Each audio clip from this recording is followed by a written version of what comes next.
Greetings, Lore Masters.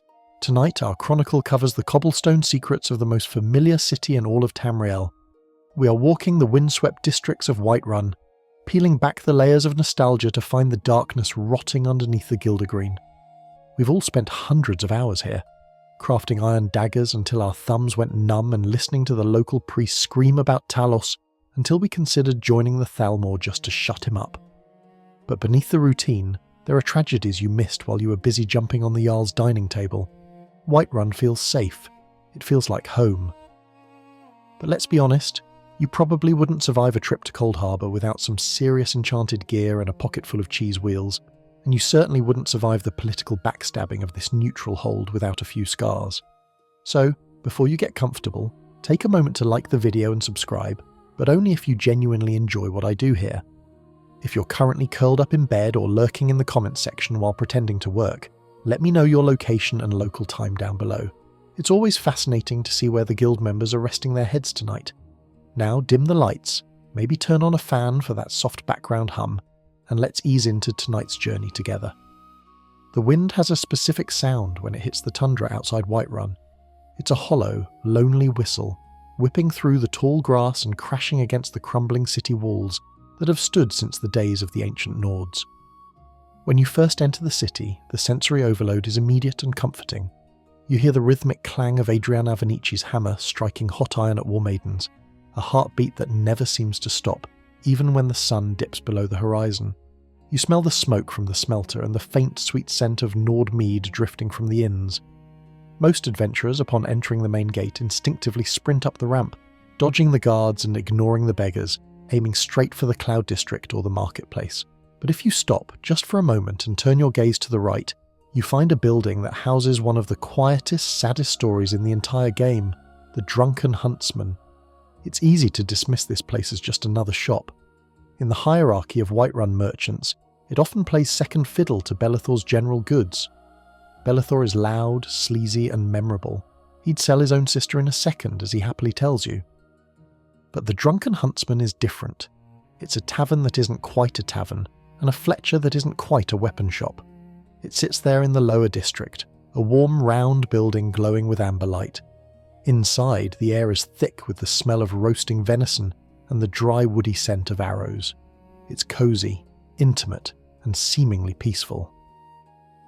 The establishment is run by two Bosmer brothers, Elrindir and Honoriath. If you've played Skyrim for any length of time, you know them. Honoriath is the one you usually meet outside in the market, the guy shouting about the freshness of his game. "I kill it, you eat it," he says, a simple philosophy for a simple life. He's proud of his hunting prowess, claiming he hunts the deer of the plains and brings the meat directly to the citizens. His brother Elrindir tends the shop inside, selling bows and arrows and keeping the fire stoked. On the surface, they are a picture of immigrant success in a province that is notoriously hostile to elves. They have a business, a roof over their heads, and a role in the community. They even have a little joke about the name of their shop. If you ask Elrindir, he'll chuckle and tell you that one night, after too much mead, Honoriath shot an arrow that missed its target and pierced his brother's rump. The Drunken Huntsman. It's a charming anecdote, a slice of life that makes the world feel lived in. But stick around the shop long enough, let the background music loop a few times, and that charm begins to erode. You start to notice the dialogue that most players skip over in their rush to sell off dragon bones. There is a deep, underlying anxiety in Elrindir. He isn't just a shopkeeper, he is a guardian constantly looking over his shoulder. The relationship between the brothers isn't just business, it's a codependency born of isolation. They are wood elves in a city of Nords who are currently worshipping a god of war and gearing up to fight the Aldmeri Dominion. While the Bosmer aren't the high elves, to a drunk Nord Stormcloak sympathiser, an elf is an elf. This tension culminates in a specific haunting detail related to the Dark Brotherhood. As you progress through the game's darker questlines, you receive a contract from Nazeem. The target, Honoriath. The game gives you no reason. There is no briefing dossier explaining that Honoriath is a secret spy, a murderer, or a thief. He is simply a hunter, a man who sells meat, and someone wants him dead. This is where the tragedy of the Drunken Huntsman shifts from environmental storytelling to active participant guilt. When you accept that contract, you're dismantling the life of the only person Elrindir has. If you stalk Honoriath, You learn his routine. He hunts in the plains outside the city during the day, exposing himself to the dangers of the wild. This is where most players strike, a single arrow from sneak mode, leaving his body in the tall grass for the mudcrabs. It's clean, it's efficient, and it's devoid of witnesses. But if you return to the shop afterwards, the atmosphere has fundamentally changed. The Drunken Huntsman name is no longer a funny story about a brotherly mishap. It becomes a memorial to a ghost. Elrindir's dialogue shifts. The bounce in his voice evaporates. If you speak to him, he might express his worry, or if the AI registers the death, properly he enters a state of solitary mourning. The shop, once a bustling hub where the companions would come to drink after a hunt, feels cavernous. The silence is deafening, and here is the cruelest twist of the knife. Elrindir continues to serve you. You, the adventurer who just murdered his brother in cold blood for a handful of gold septims, can walk into his shop, buy arrows, and even rent a bed. The bed is right there in the main room.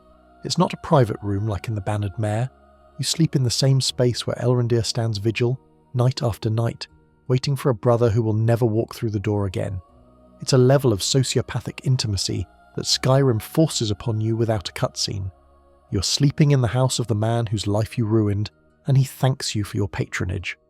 There is a prevalent fan theory, a debate that has raged on forums for over a decade, regarding why Anoriath was targeted. The Dark Brotherhood doesn't just kill random citizens, the Black Sacrament must be performed. Someone prayed to the Night Mother for Anoriath's death. Who hates this pleasant meat merchant that much? Some lore divers point to Nazeem. Nazeem, the man who lives in the Drunken Huntsman, a detail we will get to later, is arrogant and cruel. Perhaps Anoriath insulted him, or sold him bad meat. But Nazeem seems too self-absorbed to perform a dark ritual involving a skeleton and human heart just for a petty grievance. A more sinister theory involves the Bosmer culture itself. The Green Pact is a strict religious code followed by many wood elves in Valenwood, which prohibits harming vegetation and mandates that they eat only meat, specifically that they must eat everything they kill, including fallen enemies. While Anoriath and Elrindir seem civilized by Skyrim standards, living in a stone city and using wood for arrows, the theory suggests Anoriath might have been poaching in a way that offended a traditionalist, or perhaps he was involved in a hunting accident where he didn't follow the pact, bringing shame or anger upon a hidden enemy. Or, darker still, perhaps Anoriath was actually a cannibal in secret, adhering too strictly to the old ways, and someone found out. His line, "I kill it, you eat it," takes on a gruesome double meaning if you consider he might be hunting more than just elk. However, the most likely reality, and the one that fits the melancholic tone of Whiterun, is simply business competition. Olava the Feeble? The meat stall in the market? No. It's likely a procedurally generated grudge that the lore writers left ambiguous to make you feel the weight of a senseless hit. You are the weapon, not the judge. The tragedy of the Drunken Huntsman is a silent fratricide. Even if you don't kill Anoriath, the threat hangs over them. Elrindir's idle animations often have him staring into the fire, or sweeping the same spot on the floor, stuck in a loop of waiting. The shop is open, 24 hours a day. Unlike Belethor, who locks up tight, or Arcadia, who needs her beauty sleep, the Drunken Huntsman never closes. Why? Perhaps because Elrindir can't sleep, or perhaps he's afraid that if he locks the door, Anoriath won't be able to get in when he finally comes home from the plains. It is a small, unnoticed heartbreak in a game filled with dragons and civil wars. We rush in, buy our elven arrows, maybe steal a sweet roll from the counter, and leave. We rarely look at the eyes of the merchant who is one contract away from being completely alone in a foreign land. And speaking of merchants with secrets, if you leave the Drunken Huntsman and head towards the marketplace, you'll likely run into a character who projects a much sunnier disposition. She's young, ambitious, and tells you she wants to buy the bannered mare one day. Ysolda. She seems like the girl next door, the friendly face who teaches you about the Khajiit caravans. But just like the shadows in the Drunken Huntsman, Isolda's entrepreneurial spirit hides a criminal underbelly that would make the Thieves Guild blush. Most players view Isolda as the perfect wife candidate. She's easy to marry. Just bring her a mammoth tusk and she's yours. She's pleasant. She's essential for a few quests. and she doesn't seem to have the baggage of a character like Mule the Lioness. But have you ever asked why she needs that mammoth tusk? Or why she's so intimate with the Khajiit caravans, who are barred from entering the city walls due to their reputation as smugglers and drug dealers? The transition from the sad, stale air of the huntsman to the crisp open air of the market square is jarring. The market is the heart of Whiterun's economy. You have the clamour of the forge, the shouting of the preacher, and there, leaning against a wooden post, is Ysolda. She isn't a shop owner yet. She's a drifter, a deal maker, and her deals are far from legal. If you traverse the plains of Whiterun, you might stumble upon a location called Sleeping Tree Camp. It's a strange, ethereal place with a glowing purple tree that looks like it belongs in Morrowind or a frantic fever dream, not the tundra of Skyrim. The giants guard it, and for good reason. The tree produces a sap, sleeping tree sap. In the game mechanics, consuming this sap acts as a drug. It slows you down, drugs your vision, and boosts your health. It is, for all intents and purposes, a narcotic. The hidden detail here isn't just the existence of the sap, but Isolda's connection to it. If you raid the camp and find a specific note on the body of an orc named Ulag, you discover that Isolda is his buyer. The sweet girl who wants to own an inn is actually running a drug trafficking ring. The note found on Ulag's body is damning. It's written by Isolda herself, explicitly commissioning the orc to procure more of the illicit sap for her. She mentions that the Khajiit are willing to pay a high price for it. This single piece of paper completely recontextualizes her character. She isn't just a friendly local chatting up the caravans because she's open-minded, she's their supplier. The Khajiit caravans are the distribution network for skooma and moon sugar across Skyrim, and Isolda has positioned herself as their primary source for a new potent product, sleeping tree sap. When you confront her with the note, her mask slips. The girl next door demeanour vanishes for a split second, replaced by a shrewd, calculating businesswoman. She doesn't deny it. Instead, she offers you a cut. She turns you into her mule. "I can pay you better than any merchant," she says. And she's right. Isolda pays the highest price in the game for sleeping tree sap. While other merchants treat it as a novelty potion, or refuse to buy it, she snaps it up, effectively laundering the drug money through your inventory. This revelation casts a shadow over her entire ambition to buy the bannered Mare. Where is she getting the capital to purchase the most popular inn in the trade hub of Skyrim? Not from selling flowers. She's building her empire on narcotics. It suggests that her innocent request for a mammoth tusk, ostensibly to impress the Khajiit for trading rights, is actually a bribe or a down payment to solidify her position within the smuggling cartel. You aren't helping a young woman start a business. You're helping a drug lord consolidate power. It's a fantastic piece of obscured storytelling. Bethesda hides a criminal mastermind in plain sight, disguised as a marriageable NPC with a default kind voice type. And it makes you wonder, if she's willing to traffic drugs to get ahead, what else is she capable of? Is Hulda, the current owner of the bannered Mare, safe? Or is she one accident away from an early retirement, paving the way for Isolda's takeover? Leaving Isolda to her schemes in the marketplace, we move toward the imposing structure that dominates the city skyline, Dragon's Reach. To get there, you have to cross the Cloud District. Yes, we know. Nazeem, we go there often. But before you ascend the wooden stairs to the Jarl's palace, pause at the bridge. Look down into the dark, stagnant water of the moat below. Most players rush across this bridge 1,000 times. It's the highway to the main quest. You run up to talk to Belgruth, you run down to tell him about the dragon, you run back up to trap a dragon. Back and forth, boots thudding on the wood. But if you jump over the railing and swim into the murky water beneath the bridge, you will find something disturbing. A skeleton. It's not just a random prop. It's a skeleton floating face down, or sometimes stuck in the muck at the bottom, directly under the bridge connecting the Cloud District to the palace entrance. There's no quest associated with it. No journal entry pops up. No NPC mentions a missing person. It's just there. Who is this? The community has debated this for years. The skeleton sits in a place of high security. Dragon's Reach is guarded day and night. The bridge is the only way in. For someone to dump a body here, they would need incredible stealth or high-level clearance. One theory suggests it's a failed assassin. Perhaps someone sent to kill Jarl Belgruth who didn't quite make the jump, or was intercepted by Irileth, the Jarl's housecarl. Irileth is a Dunmer, a dark elf with a shadowy past and a fierce loyalty to Belgruth. She's exactly the type of person who would slit a throat and toss the body over the railing without blinking, leaving it to rot as a warning to anyone else who tries. Another, more scandalous theory points to the Jarl himself. Belgruth the Greater is a beloved character, but his personal life is a mess. He has 3 children, all with different mothers, none of whom are present in the game. We never see a wife, we never see a mistress, just the Jarl and his troubling offspring. Could this skeleton be one of his former lovers? A mother of one of the children who became inconvenient? It's a dark turn for the good Jarl, but in the Game of Thrones-inspired politics of Skyrim, a skeleton in the moat is practically a requirement for office. But there is a third possibility, one that ties into a glitch or a cut content remnant. Some players believe it's the remains of a guard who fell victim to the physics engine, immortalised in bone form, yet the placement feels too deliberate. It's hidden, but discoverable.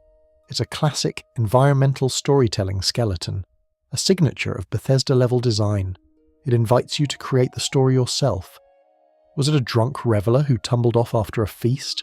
A thief who slipped? Or is it Kristoff, the missing bard mentioned in other quests, whose body is never officially found? The water in that moat is cold and deep. Swimming next to the skeleton, looking up at the belly of the wooden bridge, you realise how oblivious the city is. The guards patrol overhead. The Jarl sits on his throne discussing the war, and mere feet below them, death floats in the silence. It's a grim reminder that Dragon's Reach, for all its majesty, is built on a foundation of secrets. And speaking of secrets within Dragon's Reach, the skeleton outside is nothing compared to the darkness festering inside the Jarl's own living quarters. Walk through the great doors, past the fire pit where Balgruuf slouches in his chair, and head to the basement. Open the door to the Whispering Door. We all know the quest. The Whispering Door is a daedric quest involving Mephala, the Lady of Whispers. It centres on Jarl Balgruuf's son, Nelkir. The boy is creepy, he's rude, disrespectful, and talks about hearing voices behind a locked door in the basement. When you investigate, you find the door is talking to him, whispering dark secrets about his father and the war. It's revealed to be Mephala herself, trapped or residing behind the door, wielding the ebony blade. The quest as it exists in the final game is weirdly anticlimactic. You get the key, you open the door, you pick up the sword, and Mephala tells you to charge it with the blood of your friends. That's it. Nelkir goes back to being a brat, and life goes on. But the hidden detail here lies in the game files and the original script for this quest. It was supposed to be much, much darker.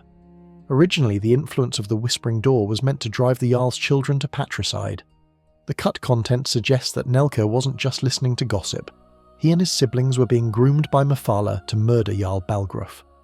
The quest would have involved a complex political struggle, where the Jarl's own bloodline turned against him, mirroring the Whispering Lady's sphere of lies, sex and murder.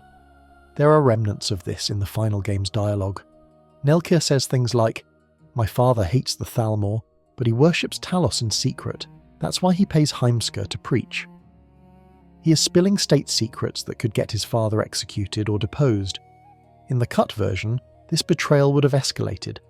The player might have had to choose between saving the Jarl or aiding the children in their grim task to fully unleash the ebony blade. Bethesda likely cut this because killing children, or having children kill their parents, is a taboo that even a rated M game hesitates to cross explicitly. So, they neutered the quest.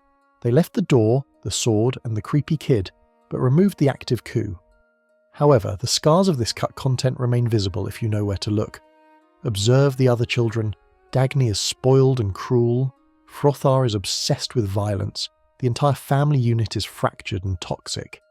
Mephala's influence is still there, leaking out like radiation from behind that basement door, poisoning the minds of the Jarl's heirs. Balgruuf is fighting a war for the soul of Skyrim, unaware that he has already lost the war for his own home. And notice the ebony blade itself. To upgrade it, you must kill deceitful people, specifically people who trust you.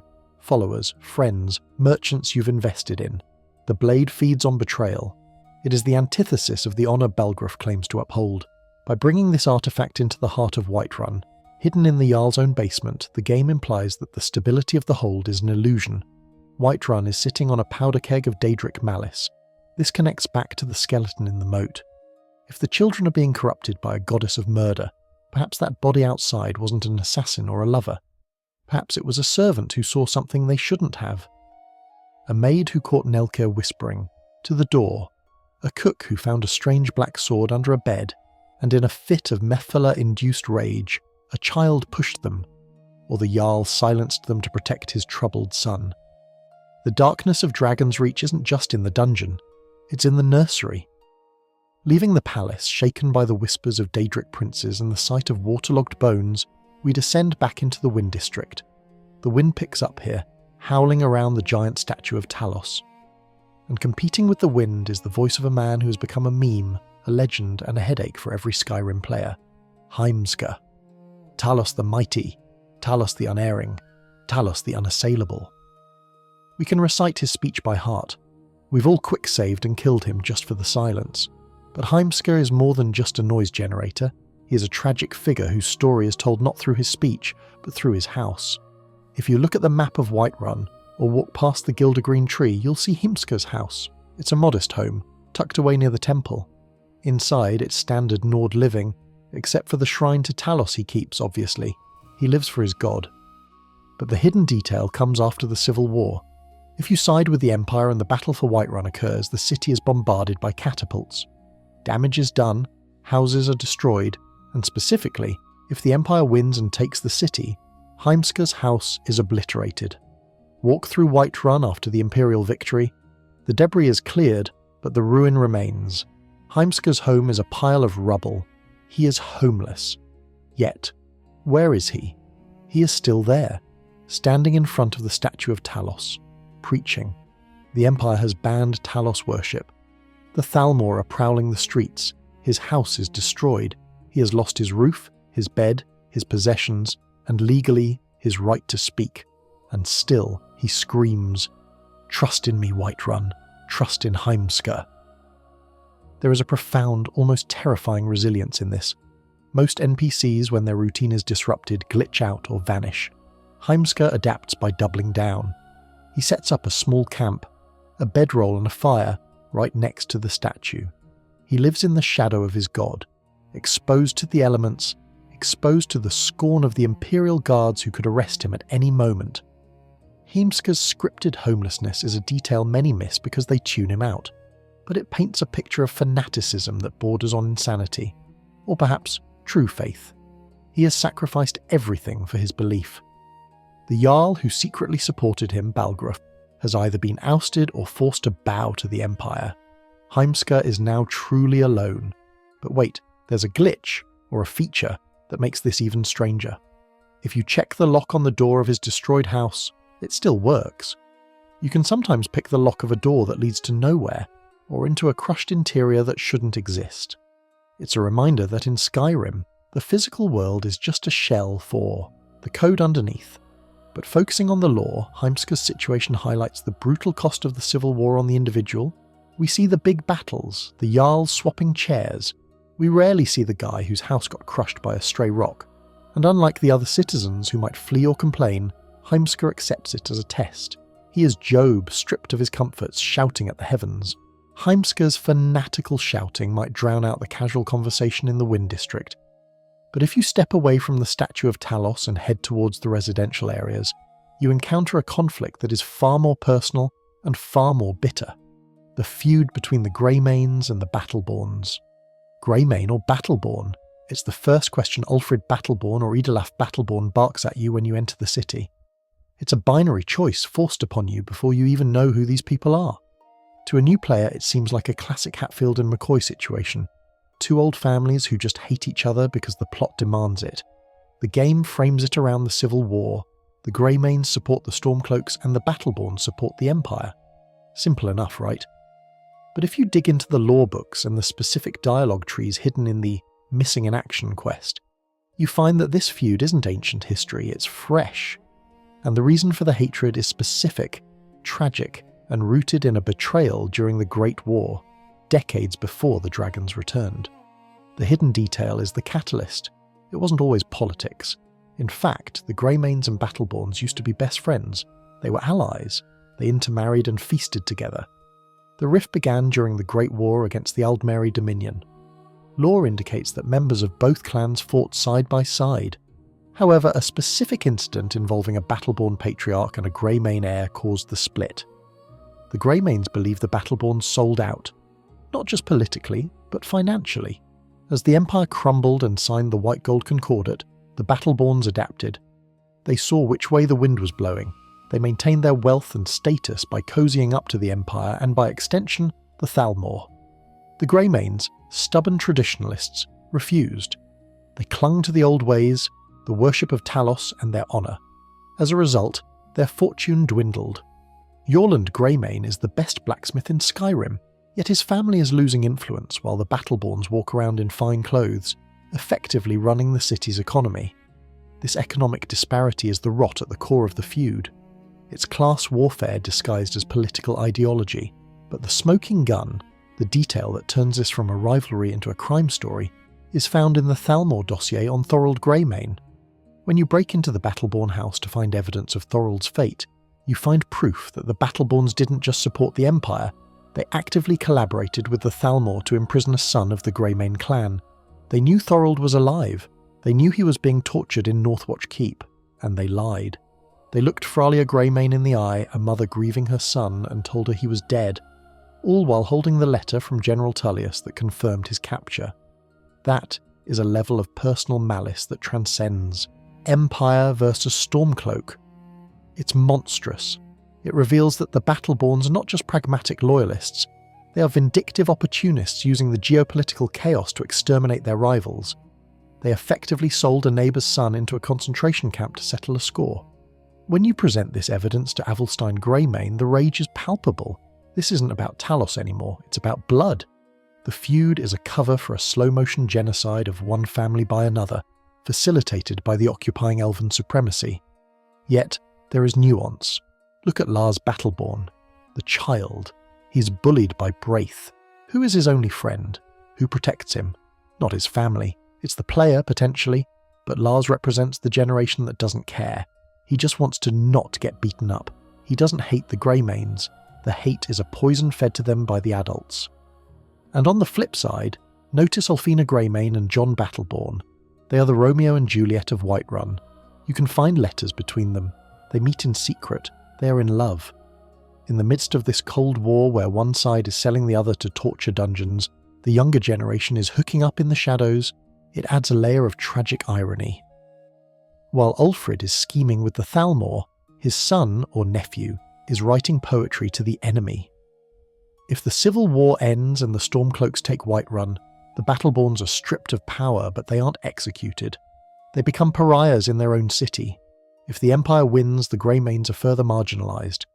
But the romance between John and Ulfina suggests a future where the feud might die out, if they don't kill each other first. Leaving the toxic politics of the clans, we seek sanctuary in nature. We head to the Temple of Kinnereth to start a quest that seems peaceful, healing the Gildergreen. This brings us to a character who is unsettling in a completely different way. Maurice Jondrel. You meet Maurice in the temple. He's a pilgrim. He asks to travel with you to the Eldergleam sanctuary. He seems devout, a nature lover who just wants to see the holy tree. Sure, you think, I'll take this non-combatant NPC for a walk. But pay attention to him on the road. Maurice Jondrel is off. He wears standard clothes, carries no weapon, and has the survival instincts of a sweet roll. But his dialogue hints at a fanaticism that rivals the cultists of Boethia. He isn't just a tourist. He is obsessed with the glory of the natural order to a degree that feels misanthropic. The hidden detail regarding Maurice emerges when you reach the Eldergleam sanctuary. The standard path for this quest involves using the dagger Nettlebane to hack at the roots of the sacred tree to get the sap. It's a violent act. You are physically assaulting a deity's creation. If you bring Maurice, he freaks out. What are you doing? You can't cut the tree. Now, most players ignore him and keep hacking, but if you stop and listen, Maurice offers a solution. He prays to the tree, he communicates with it, and the tree responds. A sapling appears, which you can take back to Whiterun. This interaction implies that Maurice Jondrel, this random guy you met 5 minutes ago, has a deeper connection to Kinnereth than the actual priestess Danica Purespring who sent you on the quest. Danica gave you a cursed dagger made by hagravens, a weapon of corruption, to heal a holy tree. She advocated violence. Maurice advocates communion. Who is he really? There is no backstory for him in the game files. He has no house in Whiterun. He just exists in the temple. Is he a physical manifestation of Kinnereth's will? A Spriggan in human form? Or just a druid from High Rock who wandered too far? The unhinged part comes if you don't listen to him. If you proceed to hack the tree with Nettlebane while he is there, Maurice Jondrel attacks you. Think about that. This man, armed with his fists and wearing a tunic, attacks the Dragonborn, a walking tank covered in dragon bones and daedric steel. It's suicidal. It's irrational. But it proves his devotion is absolute. He would rather die fighting a demigod than watch you harm the Eldergleam. It flips the script on the quest. You, the hero, are the villain. You are the brute with the hagraven knife. Maurice is the martyr defending nature. His hidden nature is that of the true believer, the only one in the entire questline who actually understands the tenets of Kinnereth. Danica just wants her pretty tree back in the city square to boost morale. Maurice understands the sanctity of the life force itself. And what happens to him if you take the peaceful route? He stays. He stays in the Eldergleam sanctuary. He abandons civilization completely to live in a damp cave with glowing roots. He leaves Whiterun behind without a backward glance. It confirms he never really belonged in the city. He was a creature of the wild, trapped in stone walls, waiting for you to walk in and guide him home. Returning to the city from the wilds, we are unfortunately forced to interact with the man who represents the absolute worst of civilization. The man, the myth, the nuisance, Nazeem. Do you get to the Cloud District very often? Oh, what am I saying? Of course you don't. We hate him. We soul trap him. We enchant boots with his soul and walk through mud.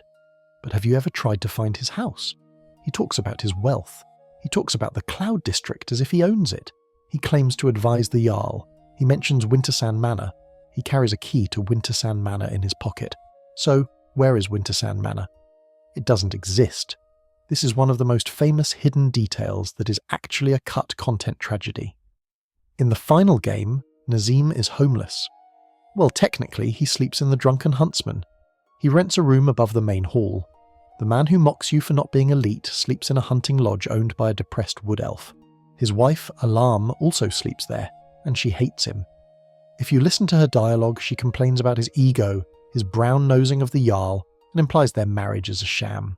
She spends her days healing people at the Temple of Kinnereth, seemingly to atone for being married to the biggest jerk in the hold. But the Wintersand Manor key he carries is a remnant of a house that was supposed to be in the game. It was likely intended to be located outside the city walls, amidst the farms he claims to own. The Chillfurrow farm is his property. He owns it, and Wilmoth runs it. But the manor itself was cut. This turns Nazeem from a simple snob into a delusional failure. He's projecting an image of nobility that he literally cannot back up with real estate. He is a temporarily embarrassed millionaire. He struts around the Cloud District, which is just the Jarl's porch basically, pretending to be part of the court, but at night he slinks back to a rented room in a tavern. The Jarl never mentions him. Proventus Avenici never mentions him. Nazeem advises no one. He's a ghost in the political machine screaming for relevance. The cut content suggests that originally, the Wintersand clan was supposed to be a major faction, perhaps rivaling the Battleborns and Greymanes. But in the final release, they are reduced to one angry man and his long-suffering wife. There is a fan theory that Nazeem's arrogance is a defense mechanism. He lost his ancestral home, maybe destroyed in a war or never built due to financial ruin, and now he overcompensates. He clings to the idea of the Cloud District because it's the only thing separating him from the common rabble he despises, even though functionally he is now one of them. And let's look at the inventory of this wealthy man. If you pickpocket him, he rarely has more than a few gold pieces and some fine clothes. He is broke. The wealth is all tied up in a farm that produces cabbages. He's a landlord of dirt masquerading as a lord of stone. When you kill Nazeem, and let's be honest you will, check his body. Take the key to Wintersand Manor, keep it. It opens nothing. It is a key to a phantom life. It is the perfect metaphor for Nazeem, a useless object with a fancy name, unlocking absolutely zero potential. From the phantom manor of a pretend noble we move to a very real, very dangerous group of hunters, the Silver Hand. In the Companions questline, the Silver Hand are the antagonists. They are werewolf hunters, they attack Jorvaskr, they kill Skjor, they are presented as bandits with silver swords. But who are they? The game treats them like generic enemies. They shout generic bandit lines. You'll make a fine rug, cat. They have no named leader, no manifesto, no headquarters other than random forts. However, a prevailing theory, supported by environmental details, suggests the Silver Hand are much more than bandits. They might be former companions. Think about it. How do they know so much about the Circle? How do they know about the Underforge? How did they manage to infiltrate the city and steal the fragments of Vuthrad? You don't just guess that a legendary axe is shattered and kept in a bowl in the basement. You need inside information. The theory posits that the Silver Hand is a splinter group of companions who discovered the dark secret of the Circle, that the leaders are werewolves, servants of the daedric Prince Hircine, and refused to accept it. They viewed it as a corruption of Ysgramor's legacy. Ysgramor was a Nord hero, a slayer of elves. He wasn't a dog, so they left, or were exiled, and they formed the Silver Hand to purge the beast blood from the Order. Look at their gear. They carry silver swords. Silver is the only thing that hurts werewolves effectively. They carry cures for diseases, hawk feathers, potions. They are equipped specifically for this war. In their forts, you often find books on lycanthropy, but also books on Nord history. They aren't mindless thugs, they are ideologues. They are trying to save the companions from themselves. The tragedy is that the game doesn't let you talk to them. You, the player, join the companions and immediately become a werewolf, or close to it. You are radicalized by the inner circle. To you, the Silver Hand are bad guys. But from the perspective of a standard Nord citizen, a group of warriors hunting monsters who eat people are the good guys.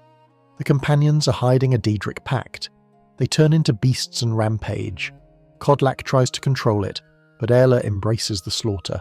The Silver Hand are the only ones trying to stop a daedric cult from running the most respected mercenary guild in Skyrim, and we slaughter them. We wipe them out. We cut off their heads and hang them on our walls. There is a hidden detail in the encounter with Krev the Skinner, a named Silver Hand leader. Krev wears better armor, sometimes bits of companion-style gear. Is Krev a former Shield sibling? We will never know, because the Dragonborn swings first and asks questions never. But the existence of the Silver Hand proves that the honour of the companions is fractured. The secret of the Beastblood isn't as safe as they think, and the fact that an entire organisation exists solely to hunt them suggests that the companions have left a trail of bodies across Skyrim long before you arrived. The blood feud between the companions and the Silver Hand is a conflict of steel and fur, fought in the shadowed forts and moonlit plains of Skyrim. But the true heart of this struggle isn't found on the battlefield. It is found in the weary soul of an old man sitting in the basement of Jorvaskr. Kodlak Whitemane. Kodlak is the Harbinger. He is the grandfather figure of the guild, a man of few words and immense respect. When you first meet him, he seems content. He sits in his room, surrounded by books and the trophies of a long life, offering sage advice to the hot-headed twins Vilkas and Farkas. But beneath that calm exterior lies a terrifying existential dread. Kodlak is dying, and he knows exactly where he is going, and he is terrified. The hidden detail here, or rather the emotional core that many players glaze over, is the specific nature of Kodlak's rot. He speaks of it metaphorically, but the imagery he uses is visceral. He tells you of a dream. In this dream, he dies. He finds himself on the shores of the afterlife, looking for the bridge to Sovngarde. He sees Ysgramor, the legendary founder of the Companions. He runs to greet him, his heart full of honour. But before he can reach the heroes of old, he is pulled away. He is dragged down into the hunting grounds, the realm of the daedric Prince Hircine. Kodlak describes Hircine not as a glorious hunter, but as a master calling his dogs. "I will not be a dog," he says. This is the moment the cool werewolf power fantasy collapses. For the player, lycanthropy is a buff. It's a resistance to disease and a fun transformation button. For Kodlak, it is a spiritual cancer. He realizes that the gift the companions have cherished for centuries is actually a curse that damns their eternal souls. They think they are the masters of the beast, but they are merely livestock for a daedra, fattened up on glory and destined for an eternity of mindless chasing. This leads us to the grim reality of the cure. To save Kodlak, you must travel to Glenmoril Coven. The Glenmoril witches are nightmares made flesh. They are hagravens, twisted amalgamations of woman and bird, corrupted by dark nature magic. The atmosphere of their cave is suffocating. It is wet, thick with the smell of wet feathers and rot. And here is where the game forces you into a grotesque ritual that is easily one of the most macabre in Skyrim. To cure the Harbinger, you don't find a scroll, you don't pray at a shrine, you must kill the witches. That part is standard, but then you must harvest them. The quest objective is retrieve a Glenmoril witch head. Pause and consider the physicality of this act. You're standing in a damp cave over the corpse of a human-bird hybrid. You take your weapon, an axe, a sword, a dagger, and you hack through the neck. You sever the head. And then you pick it up. You put it in your bag. Hagravens are not small. Their heads are large, covered in oily feathers and matted hair with beaks that still drip with whatever foul magic they were brewing. You have to carry this thing, and not just one. If you want to cure yourself and the twins later, you need to decapitate the entire coven. You're walking back to Whiterun, the city of honour, with a sack full of severed, rotting monster heads. The juxtaposition is jarring. You enter Jorvaskr, the mead hall of song and camaraderie, carrying a bag that smells of death. You walk past the feast tables, past the recruits' training, and down into the living quarters, and you are too late. The Silver Hand has attacked. Kodlak is dead. The scene in Jorvaskr is one of the few times the sanctuary is truly violated. But the tragedy is compounded by the item in your inventory. You have the cure.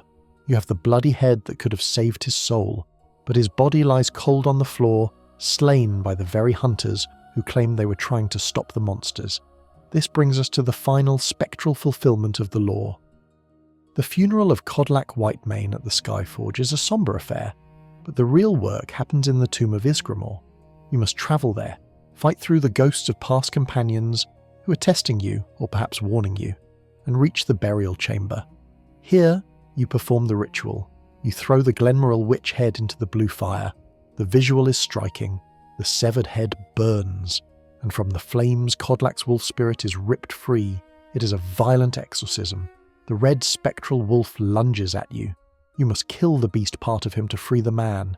It is a literal battle against his inner demon. When the wolf dies, Kodlak stands before you. He is translucent, glowing with the blue light of Sovngarde. He is free. I hear him, Ysgramor, calling me. It is a beautiful ending, but it leaves a lingering question, a dark implication for the rest of the circle. What about the others? Ayla the Huntress refuses the cure. She embraces the beast. She believes Hircine's realm is a paradise, a never-ending hunt. She loves the power. The beast blood is a blessing, she insists. This creates a theological schism in the group that is never fully resolved. Kodlak, the wise leader, viewed it as damnation. Ayla, the fierce warrior, views it as salvation. By curing Kodlak, you have validated his fear. You have proven that the beast is a parasite to be excised. Yet, you leave Ayla to her fate. You leave Skjor, if he were alive, to his fate. The companions are technically led by you now, but the ideological rot remains. Half the circle wants to go to Sovngarde, the other half is sprinting toward the hunting grounds. And what of the Glenmoril witches? The lore states they are creatures of Hircine as well.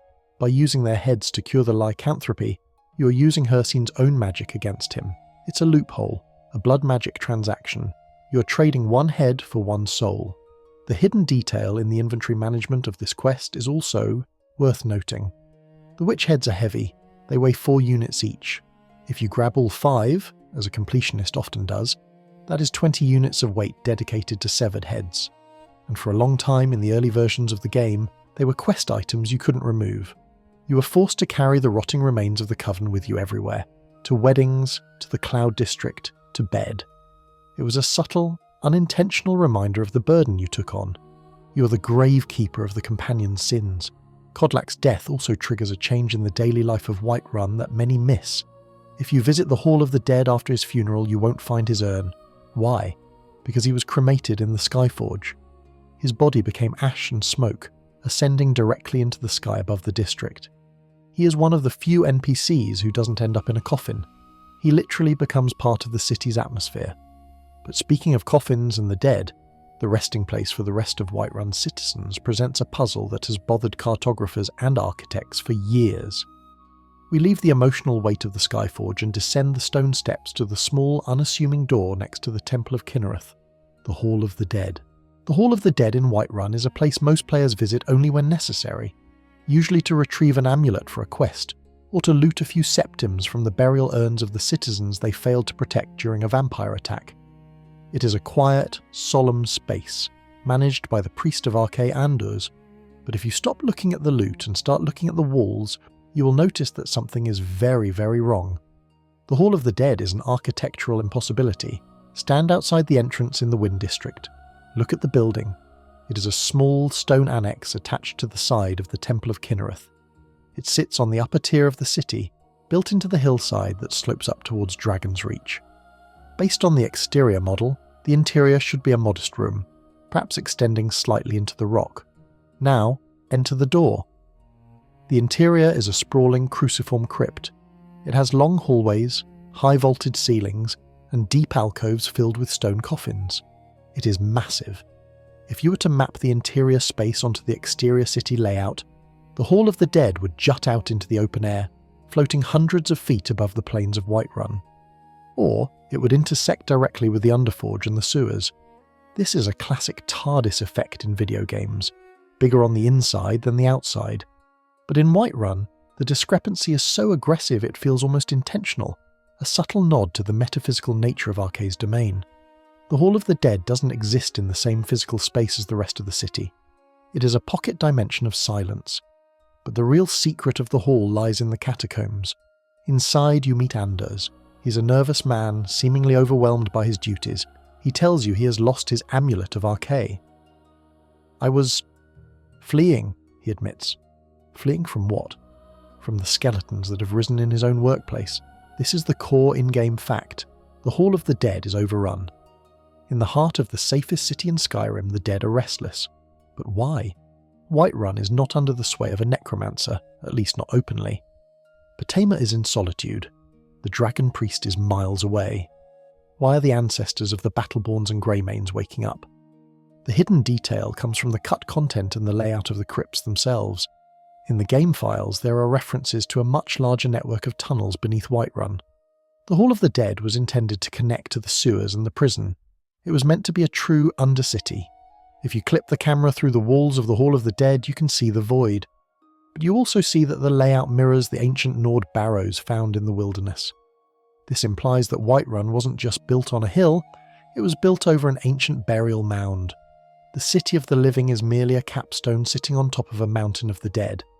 This explains the constant presence of skeletons.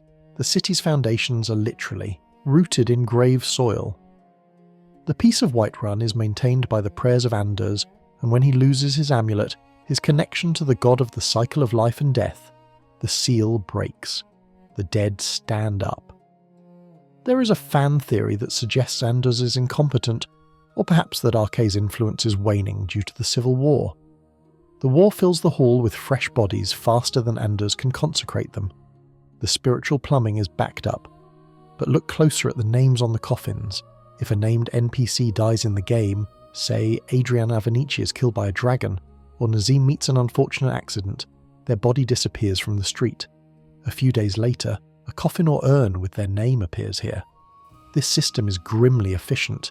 It means there is a script, a grave digger mechanic, constantly running in the background. Someone is dragging these bodies from the street, carrying them into this impossible stone bunker and sealing them away. Anders mentions that he hears scratching and noises. He assumes it's the skeletons. But consider the layout again. The Hall of the Dead is directly below the Temple of Kinnereth, where the sick and wounded are treated. The cries of the dying in the temple filter down to the ears of the dead in the hall. The two spaces are symbiotic. One is the waiting room for the other. Furthermore, there is a strange flower that grows in the catacombs. The hanging moss and the death bells. Who waters them? In a place devoid of sunlight, life still clings to the stone.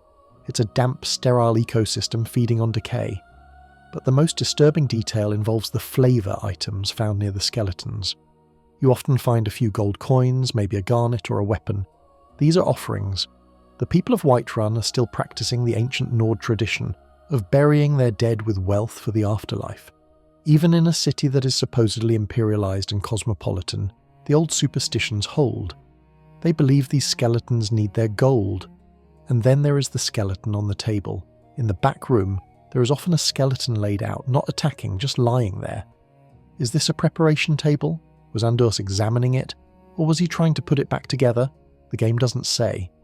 It leaves you with the tableau of a priest who is hopelessly outnumbered by his congregation. The Hall of the Dead serves as a reminder that Whiterun is old. Older than the Empire, older than the Jarls. It is a place where the barrier between the living and the dead is paper thin. And just above this crypt, people are drinking mead and singing Ragnar the Red, completely ignoring the scratching beneath the floorboards. But if the Hall of the Dead represents the cold, damp history of the city beneath the earth, our next stop represents the fiery, mysterious origin of the city above it. We leave the crypts, climb the steps, and ascend to the highest point in Whiterun, to the place that gives the district its wind and the companions their steel, the Skyforge. We leave the suffocating silence of the Hall of the Dead, gasping for fresh air as we climb the stone steps that wind up the cliffside. The wind hits you harder here. It's not just a breeze anymore. It's a gale that whips around the peaks of the throat of the world and slams directly into the exposed summit of Whiterun. We are entering the domain of the Skyforge. This is a location every player knows intimately. It is the crafting hub of the early game. It is where Yorland Greymane, the best blacksmith in Skyrim, works his magic. It is the spiritual centre of the companions. But in our haste to spam the craft iron dagger button, or to rush the quest marker for the next weapon upgrade, we almost universally fail to look at the forge itself. I don't mean the fire pit, I mean the structure. Stop for a moment, step back from the anvil, look up. The Skyforge is not just a pit of coals, it is a massive, colossal statue of a bird of prey. The entire platform is carved from the living rock of the mountain, shaped into the distinct predatory form of a hawk or an eagle. The beak hangs over the fire, open in an eternal screech. The wings sweep back to form the protective walls of the forge area. The fire itself burns in the bird's breast, glowing like a heart of molten gold. It is a breathtaking piece of environmental art that blends so perfectly with the grey stone of the mountain that your brain often filters it out as scenery. But once you see the eagle, you can never unsee it. And once you see it, you have to ask, who built this? The immediate answer is the Nords, right? It's Whiterun. It's the home of Ysgramor's legacy. It's the most Nord place in the province. But here is the core in-game fact that shatters that assumption. The Skyforge was here before the Nords. According to the lore book Songs of the Return, Volume 7, when Ysgramor and his 500 companions first marched inland from the Sea of Ghosts, they followed the White River. They found the plains, and on the hill, they found the statue of the great bird. The text is specific. It says the elves, the snow elves who ruled Skyrim at the time, feared this place. They avoided it. They viewed it with superstitious dread and refused to settle near it. This is huge. The snow elves, a race of master magic users and sophisticated builders, look at the chantry of Auriel, were afraid of this stone bird. Why? When the Nords arrived, they didn't fear it. They saw it as a sign. They saw the hawk, the totem of Kine, Kinnereth, the warrior wife of Shor and the goddess of the storm. To the Atmarans, this wasn't a cursed ruin, it was a divine welcome mat. They built their mead hall, Jorvaska, right next to it. In fact, Jorvaska is built from the hull of their ship, the Jorvaskr, which they dragged all the way from the ocean just to plant it beside this ancient forge. The city of Whiterun didn't exist yet. The forge was the seed. The city grew around it. This means the Skyforge is arguably the oldest structure in human history in Skyrim. It predates the First Era. It predates the Dragon War. But the hidden detail lies in the mystery of its true origin. If the Snow Elves didn't build it because they feared it, and the Nords didn't build it because they found it, who did? There is a fascinating, obscure theory in the lore community that the Skyforge is a remnant of the Dawn Era, the time of the gods before linear time began. The theory suggests it is a literal piece of divinity left on the mortal plane, Mundus. The fire that burns there isn't normal fire. Have you noticed? It never goes out. Yorland feeds it, sure, but the intensity required to forge Skyforge steel implies a heat source that defies physics. Skyforge steel is chemically identical to steel, yet it hits harder and stays sharper. It is imbued with the memory of the forge. Some loremasters speculate the Skyforge was created by the wandering Ilnefey, the ancestors of men and elves, or perhaps by Lorcan himself. The hawk imagery strongly aligns with Kyne, who is the widow of Lorcan, sure. Could this be a shrine built by the gods themselves to aid the wandering men in their fight against the elves? It would explain why the elves felt a natural repulsion to it. It was a weapon forged against them by the cosmos. Stand on the beak of the eagle. You can actually jump up there. It requires a bit of Skyrim physics platforming, jumping continuously until your character slides up the polygon seam, but you can stand right on the tip of the stone beak, directly over the fire. From here, you can see all of Whiterun. You can see the throat of the world. You're standing in the mouth of a god. From this vantage point, the industrial nature of the forge falls away, and the ritualistic nature becomes clear.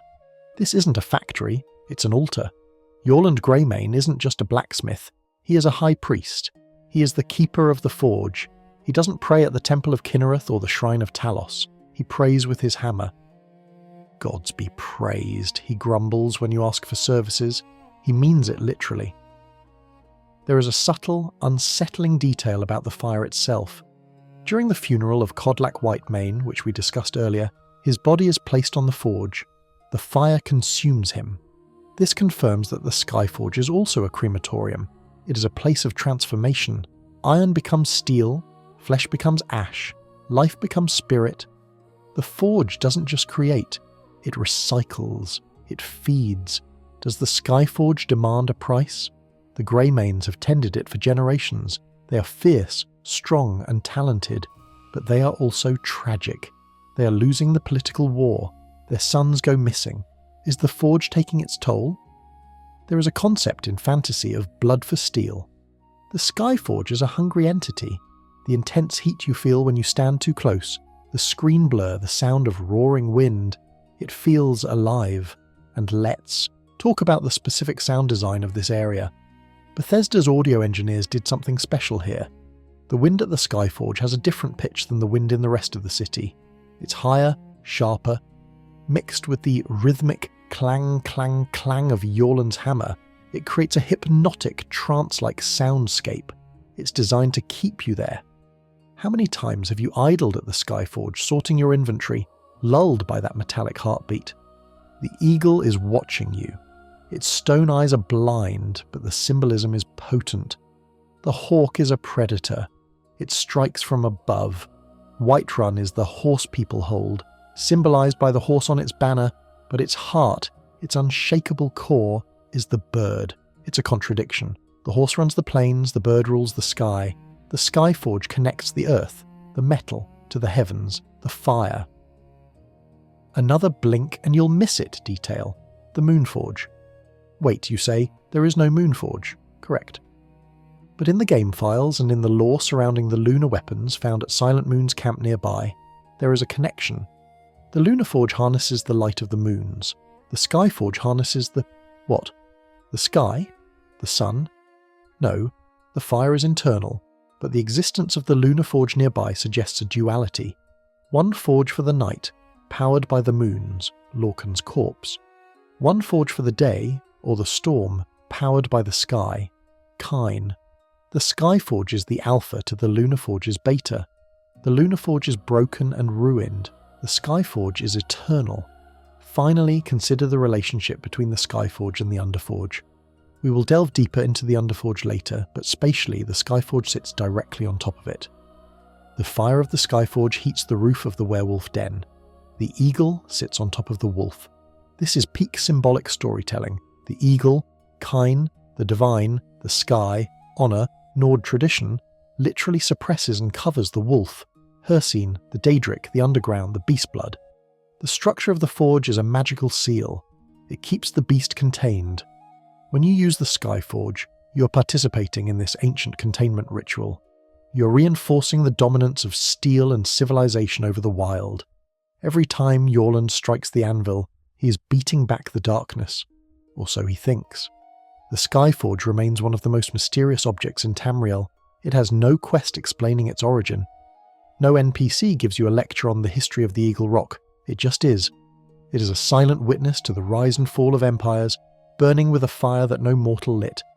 And as the sun sets over the tundra, casting long shadows across the stone wings, the eagle looks like it's about to take flight, carrying the entire city of Whiterun into the clouds. But while the eagle draws our eyes up, Yorland Greymane's daily routine draws our attention back down to the earth. And if we track his movements, and perhaps exploit the fabric of reality itself, we find that the greatest secret of the Skyforge isn't the bird on top, but the invisible treasure chest hidden below the ground. A chest that has broken the economy of Skyrim for millions of players. We are still standing at the Skyforge, the wind whipping our hair and the heat of the eagle's fire warming our faces. Yorland Greymane is hammering away at a piece of glowing steel, grumbling his praises to the gods. He is a man of few words and immense talent. He claims to make the best steel in Skyrim and the stats back him up.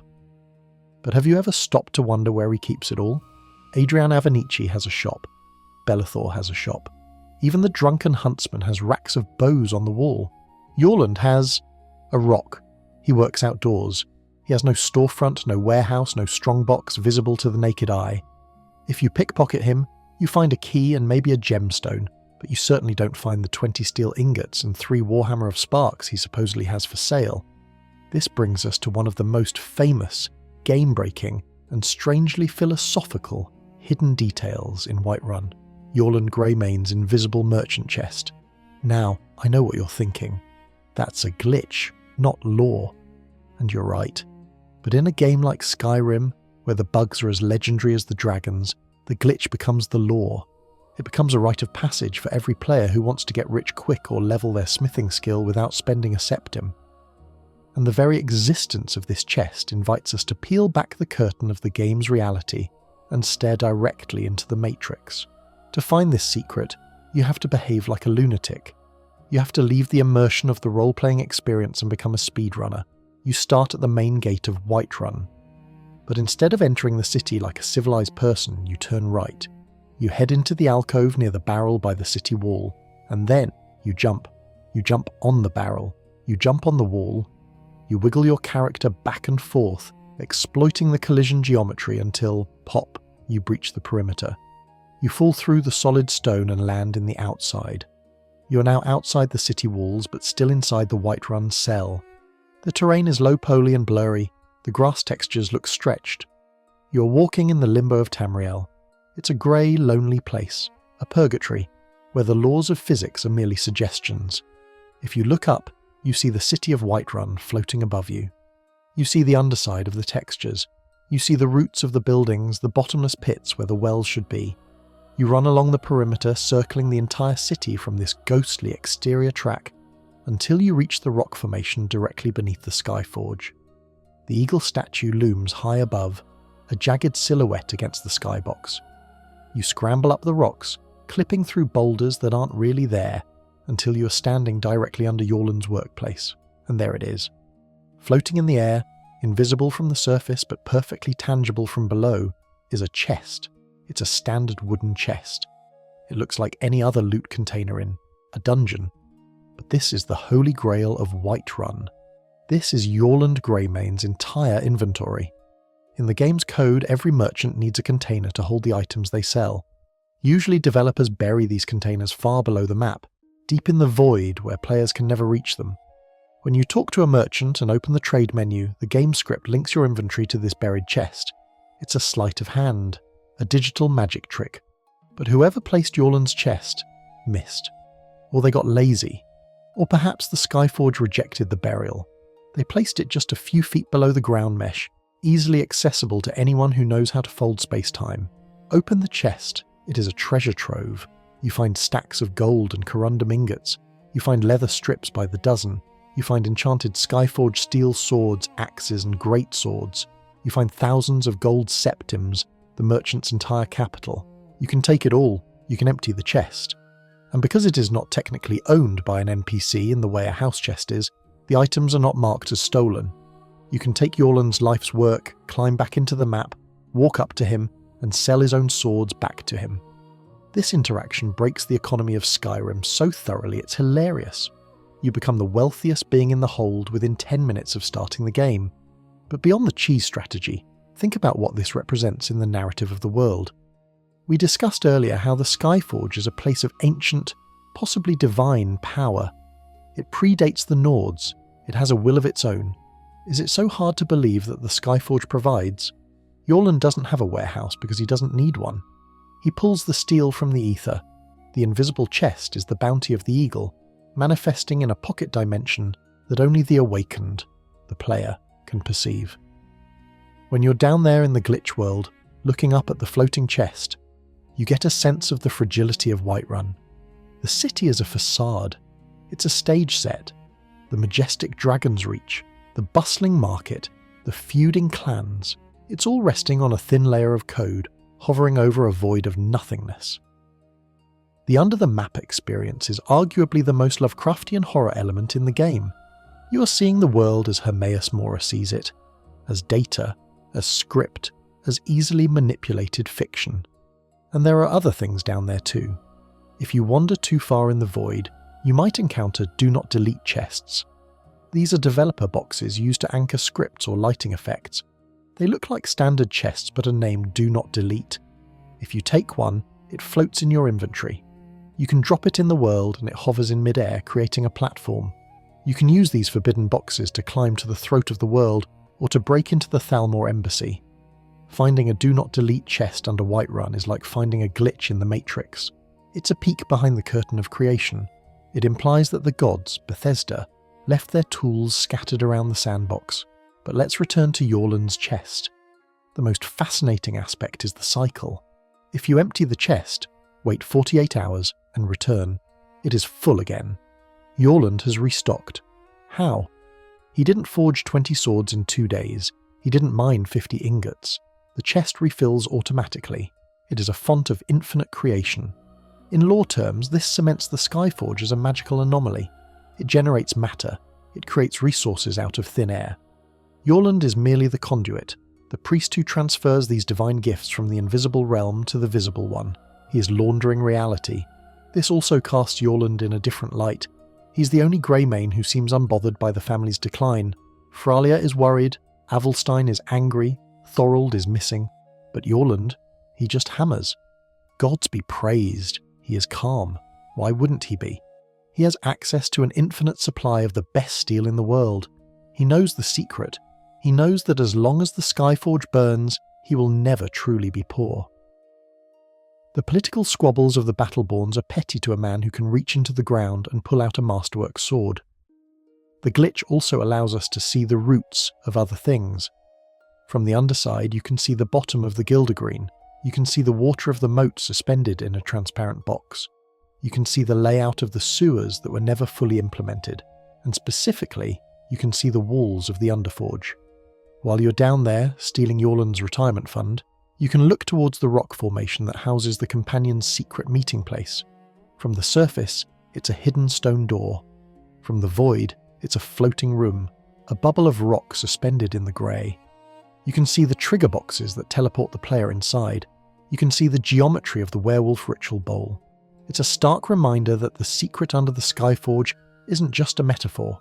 It is a literal, physical space carved out of the game world, hidden beneath the feet of the unsuspecting citizens. The companions think they are hiding in a cave, but in reality, they are suspended in the same void that holds the merchant chest. They are all part of the underbelly of Whiterun, the subconscious darkness that supports the shiny, hero-filled surface. The barrel jump to get to Yorland's chest is a pilgrimage. It's a pilgrimage of greed, yes, but also of curiosity. It's the player refusing to accept the boundaries of the world. And in a game about a dragonborn who shouts at reality to change it, breaking the map seems entirely in character. You aren't glitching, you're achieving chim. You're realizing that the world is a dream, and you can lucid dream your way to a full set of armor. But once you have your loot, you have to get back. You have to climb the invisible ramp, pop, back through the texture of the ground and stand up as if nothing happened. You walk back to Yorland. He looks at you. "Got some good steel here," he says. He doesn't know you just robbed his metaphysical soul. Or maybe he does. Maybe that's why he's so grumpy. He knows there's a thief in the void, a ghost in the machine taking his hard work before he even puts it on the counter. As we stand there, pockets heavy with ill-gotten gold, listening to the clang of the hammer, we realise that the Skyforge is the nexus of Whiterun in more ways than one. It is the oldest structure, it is the source of the best weapons, and it is the gateway to the broken, beautiful mess of the game's code. But the chest is just the start of the subterranean secrets. We've mentioned the Underforge, the stone chamber hidden inside the mountain, directly beneath the eagle's talons. We've seen it from the outside, floating in the void. Now it is time to enter it properly. It is time to open the secret door, smell the blood, and confront the beast that sleeps in the heart of the city. The wind at the summit of the Skyforge is biting, but as we approach the rock face directly beneath the eagle's talons, the air grows still. We are standing before one of the most poorly kept secrets in Whiterun, yet one of the most atmospherically potent locations in the entire game, the Underforge. To the casual observer, this is just a patch of stone wall, but for those inducted into the circle of the companions, it is a door. The mechanism is hidden, grinding open with the heavy scraping sound of rock against rock, a sound that vibrates in your controller and echoes with a dull thud that somehow never alerts the guards patrolling just 20 feet away. As the stone slides back, you aren't just entering a cave, you're stepping into the primal subconscious of the city. The transition is immediate. The howl of the wind cuts out, replaced by a damp subterranean silence. The air here is thick, heavy with the metallic tang of old blood and the musk of wet fur. The lighting shifts from the cool blue-grey of the Skyrim sky to a suffocating torchlit orange and red. You have entered the belly of the beast. The Underforge is a small circular chamber. It feels ancient, rough-hewn, as if it wasn't built by hands but clawed out of the earth by something massive. In the centre stands the fountain. It is a shallow stone basin, filled not with water, but with blood. Fresh, red blood. This is the heart of the companion's secret. This is where the honour of Jorvaskr is truly maintained, not with mead and songs, but with a pact that binds them to a daedric prince. The core in-game fact here is the ritual itself. We all remember it. Ayla the huntress stands by the basin. She cuts her arm. Her blood flows into the fountain, mixing with the blood of the ancients. You're asked to drink. It is a visceral, unsettling animation. The Dragonborn, the hero of destiny, lowers their head and laps at the pool like a dog. It is a moment of total submission to the beast blood. But the hidden detail, the aspect of the Underforge that many players miss because they are too eager to cure themselves or finish the questline, is the presence and purpose of the totems of Heimskr. Most players finish the companion's questline, cure Kodlak, maybe cure themselves, and never return to the Underforge. It becomes a dead location, but if you remain a werewolf and speak to Ayla specifically while she is your follower, she offers totems of Heimskr quests. These are radiant quests that send you into deep, obscure dungeons to retrieve ancient bone carvings. When you bring them back, you don't just hand them over, you place them in the Underforge. Look around the room. There are alcoves in the walls, empty and waiting.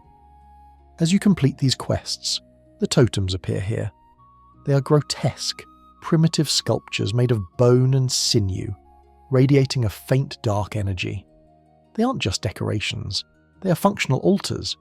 Praying to them grants your werewolf form new, terrifying powers, the ability to summon spirit wolves, to detect life, to strike terror into enemies. The presence of these totems transforms the Underforge from a simple meeting room into a fully functioning daedric temple. Think about the implications of this. Whiterun is a city dedicated to Kinnereth, nature, wind, sky, and Talos, humanity, war. And yet, directly beneath the Skyforge, the symbol of Kinnereth's hawk, lies a fully furnished cathedral to Hersine, the Prince of the Hunt. This spatial relationship reinforces the eagle versus wolf duality we discussed earlier, but it adds a layer of religious subversion. The companions aren't just hiding a disease, they're actively practicing a daedric religion right under the Jarl's nose. The totems prove that this isn't an affliction they are managing. For the inner circle, this is a faith they are cultivating.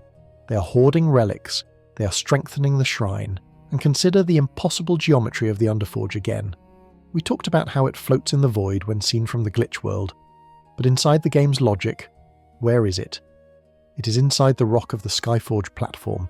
It is a windowless, airless bubble. There is a fan theory that the Underforge might not be entirely in the physical plane of Nirn. The entrance, the secret door, might be a portal. Notice how the werewolf transformation sequence works. You drink the blood, you black out, you wake up outside. You're in the streets of Whiterun, or sometimes already in the wild rampaging. Is that rampage real? The game treats it as real. You can kill guards. You can kill Nazeem, again.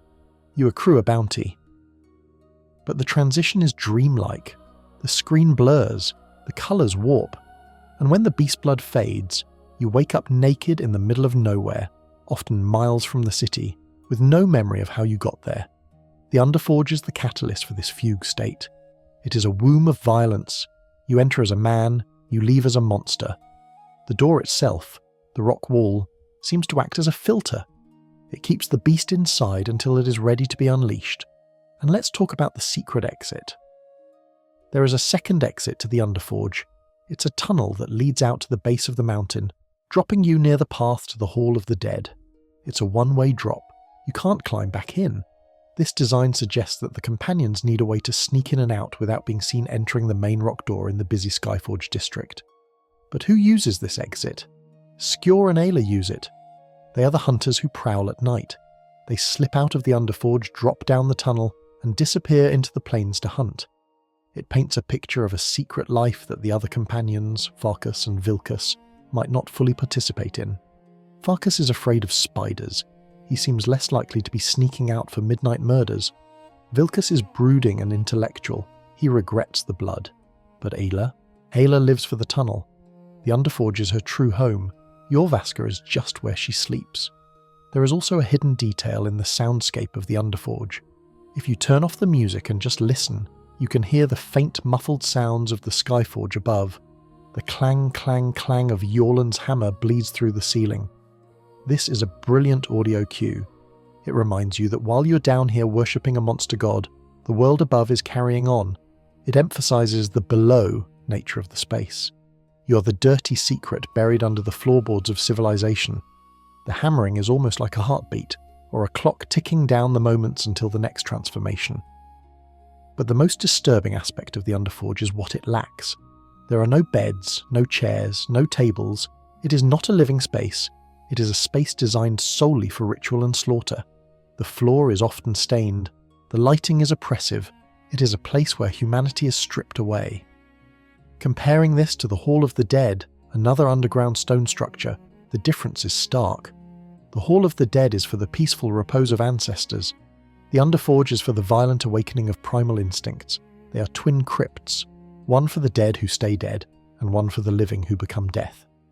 And let's not forget the Silver Hand connection here. During the quest where the Silver Hand attacks Jorvaskr, they don't find the Underforge. They kill Kodlak in the main hall. They steal the fragments of Wuthrad. But the Underforge remains untouched. Why? Is it because the door is too well hidden? Or is it because the Skyforge protects it? Or, and here is a dark thought, is it because the Silver Hand knows what's in there and is too afraid to enter? If the Silver Hand are former companions, as we theorized, they know about the Underforge. They know it is the seat of Hersine's power. They might have avoided it not out of ignorance, but out of religious terror. They attack the men, but they wouldn't dare step into the shrine of the prince. Or perhaps they couldn't open the door. The door opens only for the circle. It opens for the blood. It requires a key that isn't metal, but biological. As you stand by the blood fountain, Watching the steam rise from the red liquid, you realise that Whiterun is built on a lie. The honour of the companions is a sham. They are a werewolf cult masquerading as a warrior guild. The Jarl relies on them for defence, not knowing that his elite protectors are capable of eating his subjects. The guards salute them, not knowing that the wolfish grin is literal. The Underforge is the physical manifestation of this lie. It is the closet where the skeletons are kept. Except these skeletons have fur and claws. And yet, despite the darkness, there is a strange allure to the place. The isolation, the power, the sense of belonging to an elite predatory family. When you drink that blood, you aren't just getting a power-up. You're joining the oldest conspiracy in Skyrim. You are becoming part of the stone itself. Leaving the Underforge via the secret exit, you slide down the rocky slope and land near the low wall of the Wind District. You dust yourself off. The sun is shining. Heimskr is shouting. The world is normal again. But you know the truth. You know what lies beneath the eagle's shadow. But while the Underforge hides the beast within the earth, there is another location in Whiterun that was designed to hold a beast from the sky. We look up now, past the rooftops, to the great wooden cantilever that juts out from the back of Dragon's Reach. The Great Porch. A marvel of engineering, a stunning viewpoint, and, as history would have it, the only dragon trap in existence. The descent from the Underforge's secret exit leaves you near the base of the palace cliffs, looking up at the wooden underbelly of Dragon's Reach. From this angle, you can see the massive weathered beams that support the Great Porch. It is a staggering feat of architectural engineering, a wooden balcony that hangs over a sheer drop, defying the gravity of the throat of the world. We know it as the place where we trap Odarfiing, but the Great Porch is more than just a boss arena. It is a monument to an era of legends that most modern Nords have forgotten. Dragon's Reach was not named for its view, it was named for its function. It was built to be a cage for a god. The core in-game fact here is the history of Olaf One-Eye and the dragon Numenex. Legend tells us that in the First Era, King Olaf battled the great dragon Numenex atop Mount Anthor. Through a combination of martial prowess and the Thuum, Olaf subdued the beast and brought it back to Whiterun. He didn't just kill it, he imprisoned it. He built the palace around the dragon's neck, effectively turning the seat of government into a high-security dungeon for a Dover. But the hidden detail lies in the physical remnants of this imprisonment that you can still see today. If you walk out onto the Great Porch and look at the floor, you'll notice the massive heavy-duty iron rings bolted into the stone and wood. These aren't for tethering horses. They are anchor points for the chains that once held Numenex's limbs. Even more striking is the dragon trap itself, the massive wooden yoke that drops from the ceiling. Have you ever looked at the craftsmanship of that yoke? It is reinforced with iron bands and inscribed with protective runes. It's designed to withstand the thrashing of a creature that can breathe fire and shatter stone. When you use it to capture Odarfiing, you aren't using a new invention from Proventus Avenici.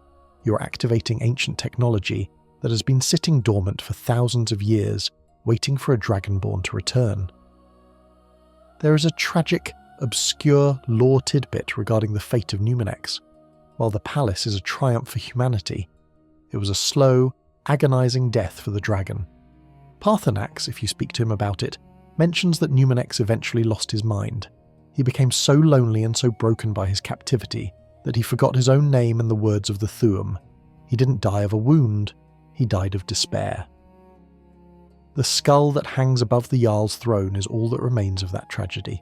If you look closely at the skull of Numenex, you'll see it is massive, much larger than the dragons you fight in the wilderness. It serves as a grim trophy, a reminder that the neutrality of Whiterun is built on the corpse of a dragon. Balgruuf sits beneath the bones of a lobotomized god, and yet he wonders why his children are hearing whispers from the basement. A popular fan theory suggests that the presence of a dragon's remains for so many centuries is what gives Whiterun its soul. Dragons are fragments of Akatosh, the god of time.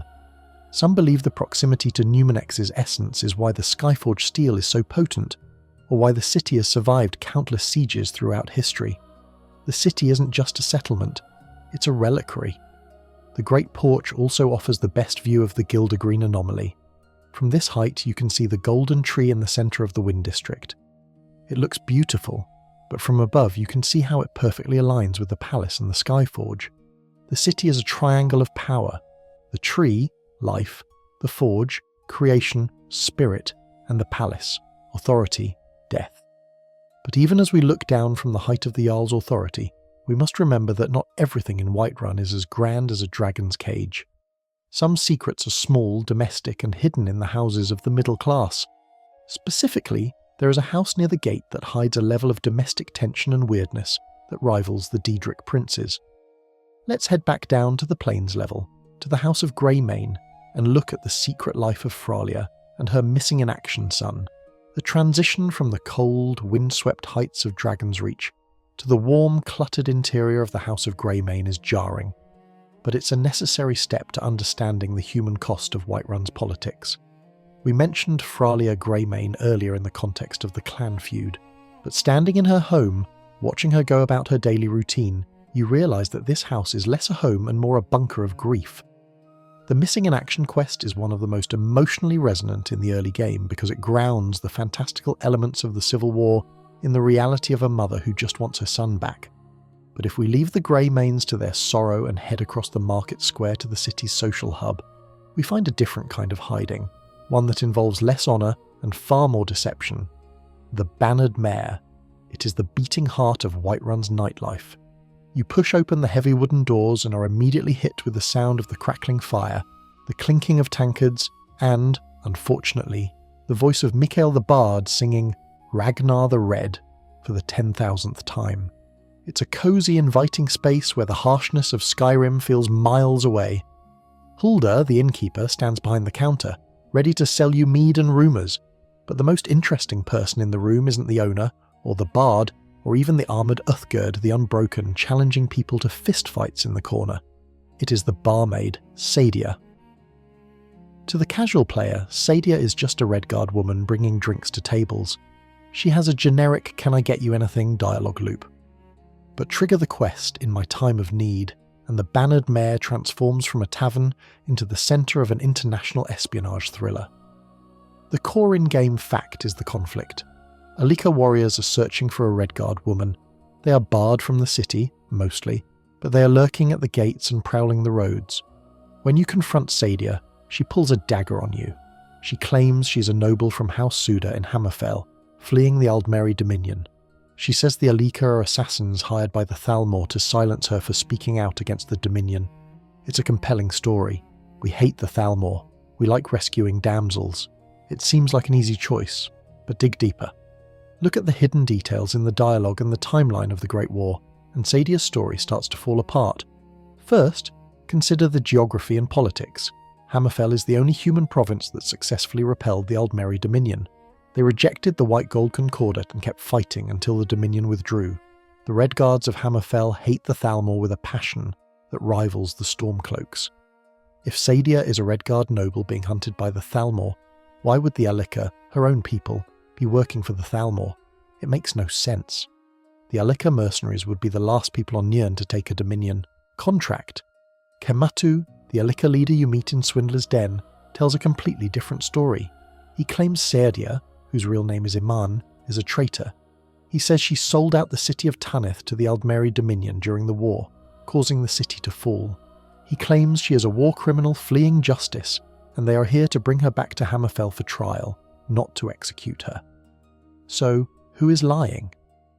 The community has debated this for over a decade, but the evidence heavily skews against Sadia. Look at the burial urns in the Hall of the Dead. Look at the history books. The fall of Tanith happened. Betrayal was involved. But the smoking gun is the timeline. Sadia claims she's being hunted for speaking out recently. But the Great War ended years ago. If she were a vocal critic, why run to Skyrim? Why not stay in Hammerfell where the resistance is strongest? Furthermore, her behaviour in the Bannered Mare is suspicious. She is constantly anxious. If you side with her and kill Kematu, she remains in the tavern, serving drinks, terrified. If she were truly a noble woman who just needed the assassins dead, wouldn't she try to leave? Wouldn't she try to reclaim her life? Instead, she stays in hiding, effectively imprisoned by her own paranoia. On the other hand, if you side with Kematu, he paralyzes her. He doesn't kill her. He casts a spell to incapacitate her so he can transport her alive. This aligns with his claim of taking her to trial. If he were just an assassin, he would have slit her throat and been done with it. The extra effort to capture her suggests a legal process is waiting for her. The hidden detail that truly damns her, however, might be in the game files, or rather, the lack of them. There is no evidence of a House Suda being prominent enough to warrant this level of Thalmor attention in the current era. It feels like a cover story constructed by someone who knows just enough about politics to fool a Nord adventurer, but not enough to fool a historian. This quest turns the bannered Mare into a safe house for a war criminal. Every time you sleep there, you're sleeping under the same roof as a woman who potentially caused the deaths of thousands of her own people. Hulda, the innkeeper, seems completely oblivious. She treats Sadia like a daughter or a trusted employee, unaware that she is harbouring a fugitive who is likely on the most wanted list of an entire sovereign nation. And speaking of Hulda, the innkeeper herself is a treasure trove of rumour mill lore. She's the gatekeeper of quests. She knows about the Whispering Door, she knows about Azura's Star, she knows about the Giants. In a way, Hulda is the true Jarl of Whiterun. Bulgraf rules the land, but Hulda rules the information. If you want to know what's really happening in the hold, you don't go to the Cloud District, you buy a drink from Hulda. But the bannered Mare has other secrets. Look at the room you rent. It's spacious, with a warm fire and a balcony. It's arguably nicer than Breezehome, but notice the layout. There is a small room in the back behind the bar where Sadia sleeps. It's tiny, cramped, and windowless. It's a cell. Whether she's hiding from the Thalmor or from her own crimes, Sadia has traded a noble's life for a broom closet in a foreign tavern. Also, have you ever noticed the game of tag the local children play? Braith, Lars, and the others often run through the market and sometimes burst into the bannered Mare. It adds a layer of life, but also highlights the danger. These kids are running around the legs of mercenaries like Uthgerd, who has literally killed people by accident in bar brawls. The tavern is a volatile mix of innocence and violence, and we can't ignore Mikael, the bard, the man every player loves to hate. He wrote a book, A Gentleman's Guide to Whiterun, which you can find in the game.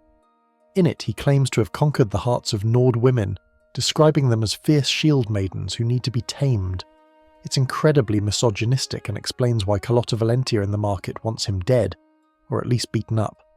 Mikael isn't just an annoying singer, he is a local pest, a pickup artist in a tunic who harasses the female population of the city. When you beat him up for Carlotta, it's one of the most satisfying unwritten justice moments in the game. The bannered Mare represents the intersection of all these lives. The traitor, the bard, the brawler, the gossip. It is a microcosm of the city itself, warm and inviting on the surface, but filled with liars and broken people once you sit down and listen to the conversations. But if the bannered Mare is where the people of Whiterun go to forget their troubles, there is one house in the city where troubles seem to multiply, manifesting as physics, defying poltergeists and a housecarl who is sworn to carry your burdens forever. We leave the warmth of the fire and head right next door, to the home every dragonborn buys first and regrets later, Breezehome. Breezehome, the name sounds idyllic, doesn't it? A gentle wind blowing through the open windows carrying the scent of tundra cotton. For millions of players, this small house right next to the city gate is their first taste of property ownership in Skyrim. It costs 5,000 gold, a fortune in the early game, and purchasing it feels like a rite of passage. You are no longer a drifter, you are a Thane. You have a key, you have a roof. But let's be honest, Breezehome is haunted, not by ghosts in the traditional sense. You won't find spectres floating through the walls like in the ancient barrows. Breezehome is haunted by the ghosts of the game engine, by bugs so persistent and specific that they have become part of the lore of the house itself. The core in-game fact is simple. It is the starter home. It is small, cosy, and functional. It has a fire pit, an alchemy lab, if you sacrifice the child's bedroom which makes you a monster, and a weapon rack. It is the base of operations for the Dragonborn, but the hidden detail, the thing that drives players to madness, is the behaviour of Lydia. Lydia is your housecarl. She is sworn to protect you and all you own, and she interprets this vow by sitting in your bedroom chair and watching you sleep. Every player knows this sensation. You come home after a long week of slaying dragons and exploring Dwemer ruins. You just want to drop off your dragon bones and sleep. You walk into your bedroom and there she is, sitting in the corner, eating bread, staring. Honour to you, my Thane. It's unnerving. Why is she in your room? There is a chair in the living room, there is a table in the kitchen, but her AI package seems magnetically attracted to the master bedroom. It creates a domestic dynamic that is unintentionally hilarious and creepy. Is she guarding you? Or is she silently judging you for hoarding 300 sweet rolls in the bedside table? And speaking of tables, let's talk about the poltergeist of Breezehome. The physics engine in Skyrim is notorious, but it seems to have a special vendetta against this specific house. If you painstakingly arrange your gems, potions or books on the shelves to make it look nice, and then leave the house, when you return, everything will have exploded. The items don't just move, they fly. You walk in to the sound of clutter clattering against the walls. A bowl you placed on the table is now vibrating on the floor. A sword you put in the rack is floating in mid-air. This is caused by the way the game loads the cell. It loads the objects before it fully loads the collision geometry of the furniture, causing the items to clip through the table, panic, and launch themselves into orbit. In-universe, this implies that Breezehome has a serious rejection of order. It is a chaotic space. You try to impose civilization on it, and the house spits it back out. Maybe it's the proximity to the city gate and the constant loading of the outside world, leaking in. Or maybe the house is built on a ley line of pure chaotic energy. There is also the mystery of the missing features. If you upgrade the house fully, you get a nice living room, a kitchen, a loft. But you never get an enchanting table. Why? Every other player home, Honeyside, Vlindrel Hall, Proudspire Manor, allows for both alchemy and enchanting. Breezehome forces you to run up to Dragon's Reach to enchant your gear. This design choice feels like a purposeful limitation to keep you engaging with the city. You can't be a hermit in Breezehome. You have to go to the Cloud District. Yes, Nazeem we're going. You have to use the Jarl's facilities. It keeps the Dragonborn tethered to Balgruuf's court. You're a Thane, but you are a Thane on a leash. Your home is incomplete without the Jarl's palace. Then there is the issue of the mannequin glitch. If you play on certain versions of the game, the mannequins in the expansion homes or modded Breezehomes have a terrifying habit of moving. You walk in, and the wooden figure wearing your daedric armour turns its head to look at you. Or worse, it steps off the pedestal and stands in the middle of the room, assuming a breathing idle animation. While vanilla Breezehome doesn't have mannequins by default, the underlying code is there. The haunting feeling of the house is palpable. It is a space where the game's reality is thin. But the true tragedy of Breezehome is the child's bedroom. If you adopt children, Lucia from the Wind District or Blaze from the stables, they move in here. And what do? They bring home pets, mud crabs, skeevers, foxes. Imagine the smell. You live in a small 2-story wooden house with a fire pit in the middle. No chimney, by the way. Where does the smoke go? The ceiling is black with soot, surely. You have a housecarl eating bread in your bedroom, 2 kids running around, a pet mud crab clacking on the floor, and a chest filled with 500 pounds of dragon scales. Breezehome is not a home. It is a hoarding facility. It is a storage locker with a bed. And let's look at the hidden room. Behind the alchemy lab, or the children's room, there is a small space under the stairs. In some iterations of the house, it's just dead space. In others, it's filled with sacks. It's the dark corner where you throw the things you don't want to think about. The key to Breezehome also opens nothing else. Just the front door and the back door. Wait, there is no back door. The house model looks like it should have a back entrance, or at least windows that look out onto the alley behind War Maidens. But inside, those walls are solid. You are boxed in. The location of the house is also strategic. It is the first building on the right when you enter Whiterun. It is the Gatekeeper's Lodge. By living there, you're effectively the first line of defense for the city. If vampires attack the gate, they hit your house first. If the Stormcloaks breach the drawbridge, they are on your porch. Balgruuf didn't give you a gift. He gave you a guard post. He put the most dangerous warrior in Skyrim in the spot where the enemy is most likely to break in. It's a brilliant tactical move. Finally, consider the name. Breezehome. There is no breeze. The windows don't open. The fire is always burning. It is hot, smoky, and crowded. The name is a marketing lie, a piece of real estate branding designed to sell a cramped shack to a naive adventurer. And yet, we love it. We love the chaos. We love Lydia blocking the doorway when we try to leave. "Get out of the way, Lydia!" we scream, but we never fire her. Because without her, and without the vibrating bowls, the house would just be a house. With them, it is Skyrim. Leaving the chaotic domesticity of Breezehome, we must address the other residents of the city who serve a similar function to Lydia, the Whiterun guards. They are the background noise of our lives, the yellow-clad sentinels who patrol the streets. But beneath their repetitive dialogue about knees and sweet rolls, there is a distinct culture and a hidden sadness to these faceless protectors. The yellow-clad soldiers of Whiterun are the most ubiquitous and meme-worthy NPCs in gaming history. We mock their accents. We laugh at their repetitive complaints about knee injuries and sweet roll theft. But if we stop treating them like punchlines and start observing them as characters, we find a layer of institutional fatigue and subtle corruption that adds a gritty realism to the hold. The core in-game fact is their behaviour. They are the law. They arrest you, they fine you, they fight dragons, poorly. But the hidden detail is found in their barracks. There are 2 guard barracks in Whiterun, one by the main gate and one in the Cloud District. Enter the one by the main gate. It is a depressing, cramped space. It smells of sweat and cheap ale. The beds are packed tight, bunk style, but look at the dining table.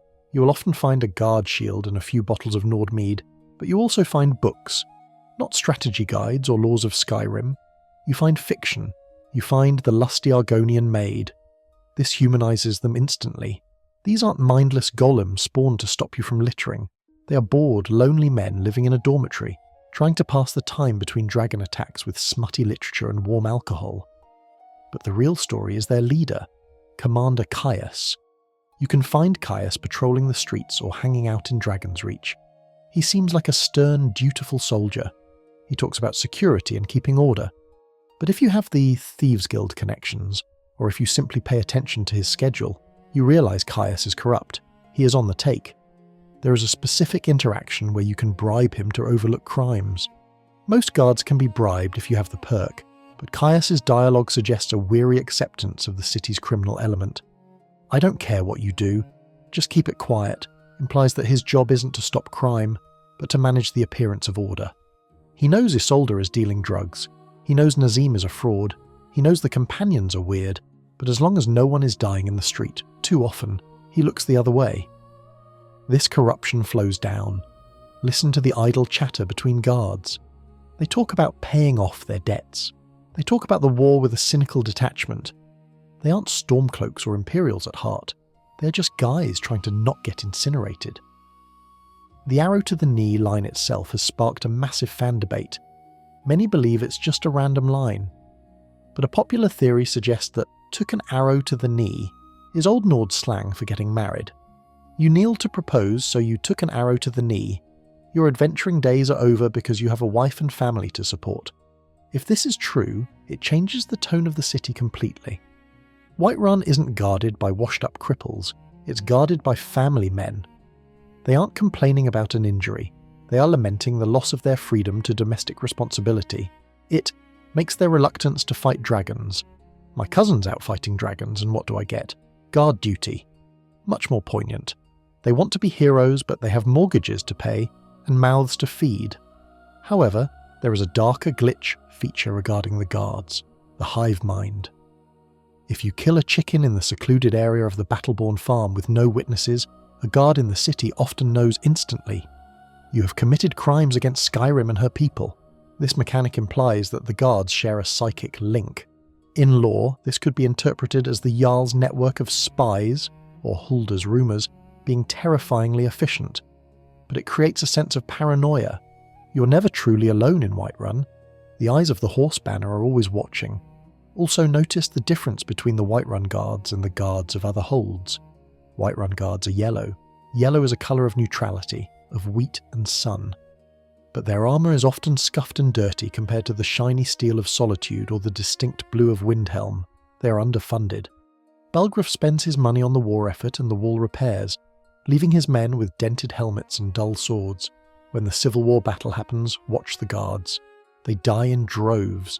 They are thrown against the Imperial Legion or the Stormcloak elite, and they are slaughtered. Walking through the city after the battle is a tour of yellow corpses.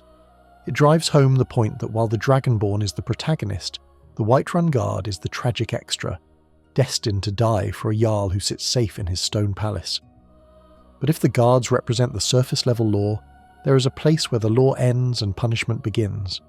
a place hidden deep within the rock of Dragon's Reach, where the Jarl's enemies are forgotten. We leave the barracks and head back up the hill, past the Gildergreen, and enter the dark, damp door of the Dragon's Reach dungeon. The Dragon's Reach dungeon is easy to miss. Tucked away in a corner of the Jarl's palace, or accessible via a heavy door in the guard barracks courtyard, it is a place few players visit voluntarily. Unless you get arrested for stealing a sweet roll or punching Nazeem, you might never see the inside of these cells. But this damp, windowless void contains some of the best environmental storytelling and hidden character moments in the city. The core in-game fact is the jailbreak mechanic. You're thrown in a cell. You have one lockpick. You can pick the lock, retrieve your gear from the prisoner belongings chest, and escape. It's a standard RPG trope. But look at the hidden details of the dungeon's layout and its inhabitants. First, the layout. The dungeon is confusingly large. It has multiple cells, a torture room, and a back exit that spills out into the sewer barracks area. The existence of a torture rack with bloodstains in the noble Jarl Balgruuf's palace is a jarring contradiction. Balgruuf is presented as the moral centre of the game, a man who cares about his people. Yet, beneath his throne room, people are being stretched and bled. Who is running this? The guards. The same guards who joke about sweet rolls are down here pulling fingernails. It suggests that Balgruuf's peace is maintained through fear and brutality, just like any other medieval ruler. Then there are the prisoners. In one cell, you find a man named Sabjorn. Wait, Sabjorn? If you played the Thieves Guild questline, you know him. He was the owner of the Hunningbrew Meadery. You framed him. You poisoned his vat, got him arrested by Commander Chaos, and put Maven Blackbriar in charge. And here he is, rotting. Most players forget about him the moment the quest ends, but the game keeps him here. If you talk to him, he is bitter, angry, and ruined. He paces his cell, muttering about the Blackbriars. Seeing him here is a consequence of your actions. You didn't just complete a quest. You destroyed a man's life and threw him in a hole. It makes the Thieves Guild storyline feel much dirtier. You aren't Robin Hood. You're a corporate saboteur working for the Mafia. In another cell, you might find an Alaka warrior, if the quest, in my time of need, bugged out or played out a certain way. Seeing these exotic warriors in the cold, wet stone of a Nord dungeon emphasises the hostility of Skyrim to outsiders. But the most fascinating secret is the escape route. If you escape your cell, you don't have to fight your way out the front door. There is a loose grate, a false wall, a tunnel that leads through the sewers. This implies that this dungeon has been broken out of before. Who built this escape route? The Thieves Guild, the Dark Brotherhood, or perhaps a political prisoner from the Greymane clan? The tunnel is old.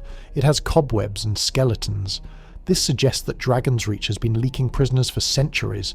The guards know about it. They must. It's right there. But they don't fix it. Is this another sign of Caius's corruption? Does he let people escape for a price? Pay the fine, or serve your sentence, or pay me 500 gold, and I'll leave the sewer grate unlocked. There is also a dead man in the dungeon. In the Escape from Kidna Mine quest in Markarth, the prison is a society. In Whiterun, it's a tomb. There is often a skeleton in one of the cages hanging from shackles. It's a permanent fixture. Balgruuf leaves a rotting corpse in his jail as a warning. It's medieval, barbaric, and completely at odds with the civilized image of the Cloud District. And consider the acoustics. The dungeon is silent. Deeply, unsettlingly silent. You can't hear the bard. You can't hear the wind. You're buried alive. The contrast between the warm, firelit Great Hall just a few feet above and this cold abyss is striking.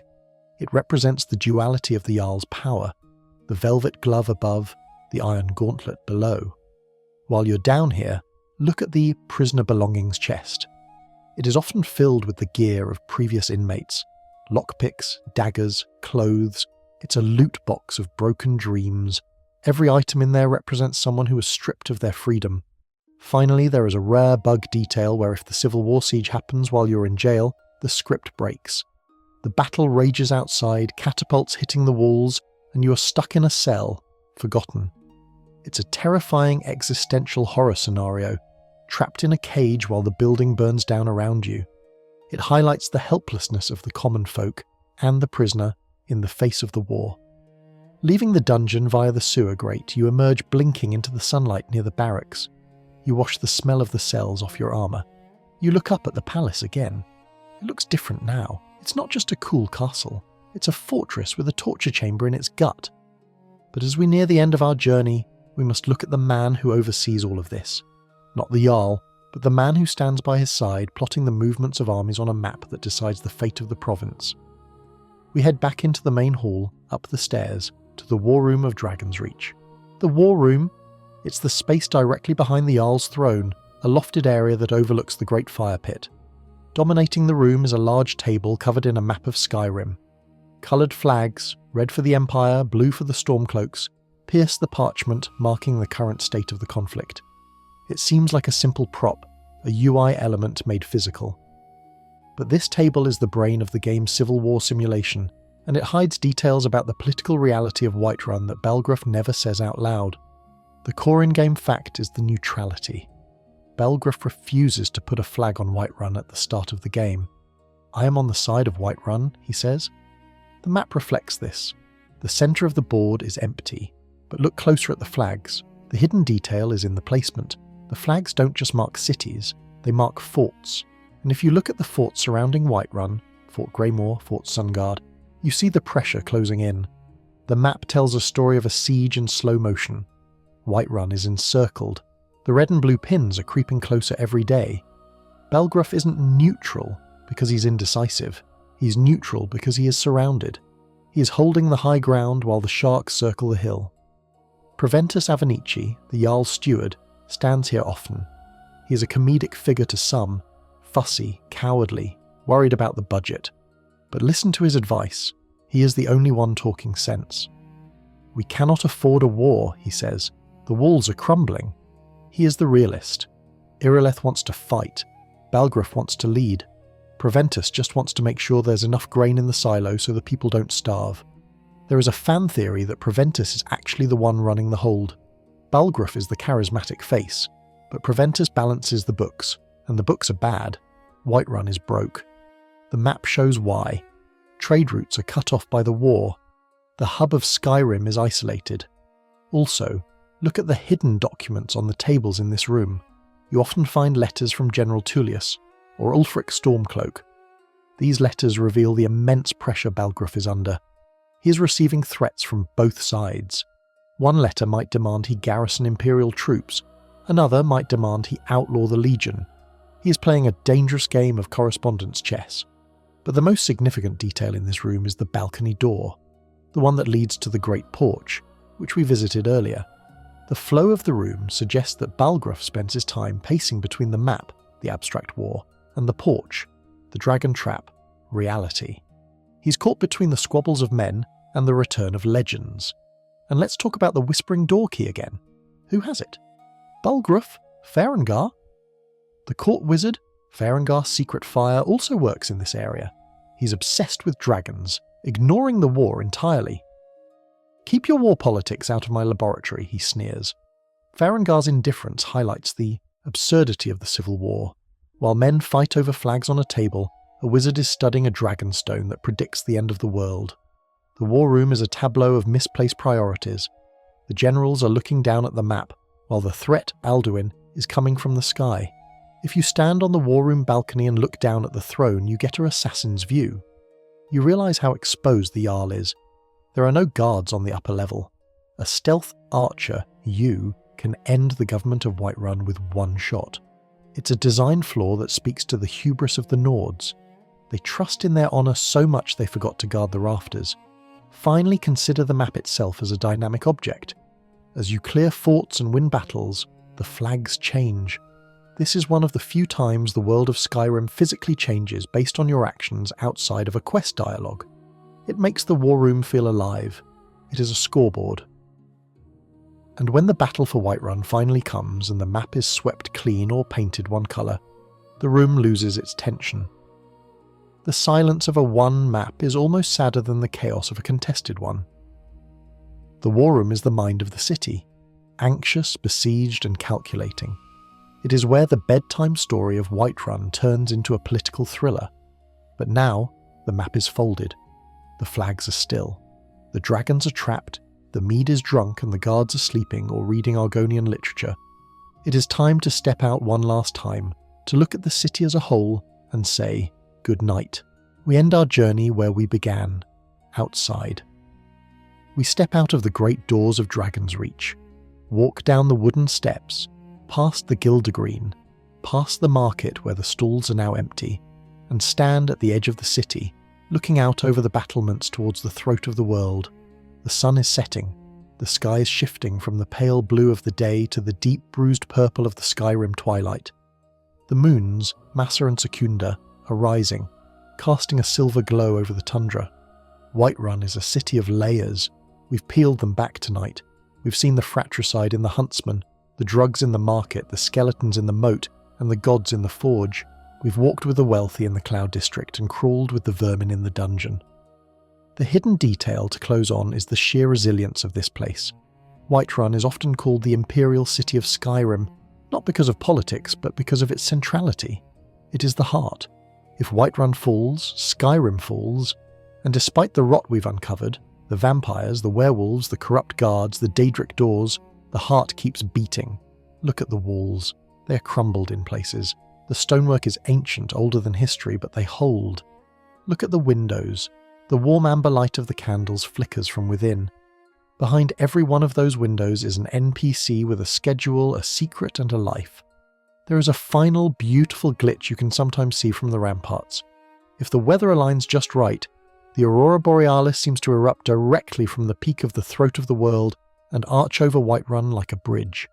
It connects the Mountain of the Greybeards to the city of the Dragonborn. It is a visual tether between the sacred and the mundane. Whiterun is not perfect. It is dirty, dangerous, and filled with people who will lie to your face. But it is the first place that ever felt like home in a video game for so many of us. It is the place we always fast travel back to. It is the place where we dump our loot, craft our armor, and rest our heads. And now the city is sleeping. The forge has quieted down, Heimskr has finally stopped shouting, Nazeem has gone to his rented room, the skeleton in the moat floats in peace. So, take a deep breath. Can you smell the lavender? Can you hear the wind whistling through the gaps in the stone? The adventure is paused, the dragon is miles away. You're safe here, within these walls. The guards are watching, the eagle is watching, and the fire in the Skyforge burns on, a nightlight for the entire province. The wind has died down now, leaving only a gentle breeze that rustles the leaves of the Gildergreen. The heavy oak doors of the city are barred, shutting out the wolves and the giants of the plains. The torches flicker low, casting long, soft shadows that dance on the cobblestones. It's a hypnotic rhythm, isn't it? The dance of light and dark. You've walked a long way tonight. Your boots are heavy. Your armor feels like a weight you can finally set down. Imagine taking it off, piece by piece. The heavy steel, the leather straps. Let your shoulders drop. Let your jaw unclench. There are no more quests to track. No more markers on your compass. Just the stillness of the night. The music of the city shifts to that slow, ambient melody. The strings swelling gently, soothing and melancholic. It's the sound of rest. The sound of a world that is waiting for you to return, but is perfectly content to let you sleep for now. Close your eyes. Visualize the view from the Cloud District, not with arrogance, but with peace. The vast expanse of stars above, the quiet hum of the world below.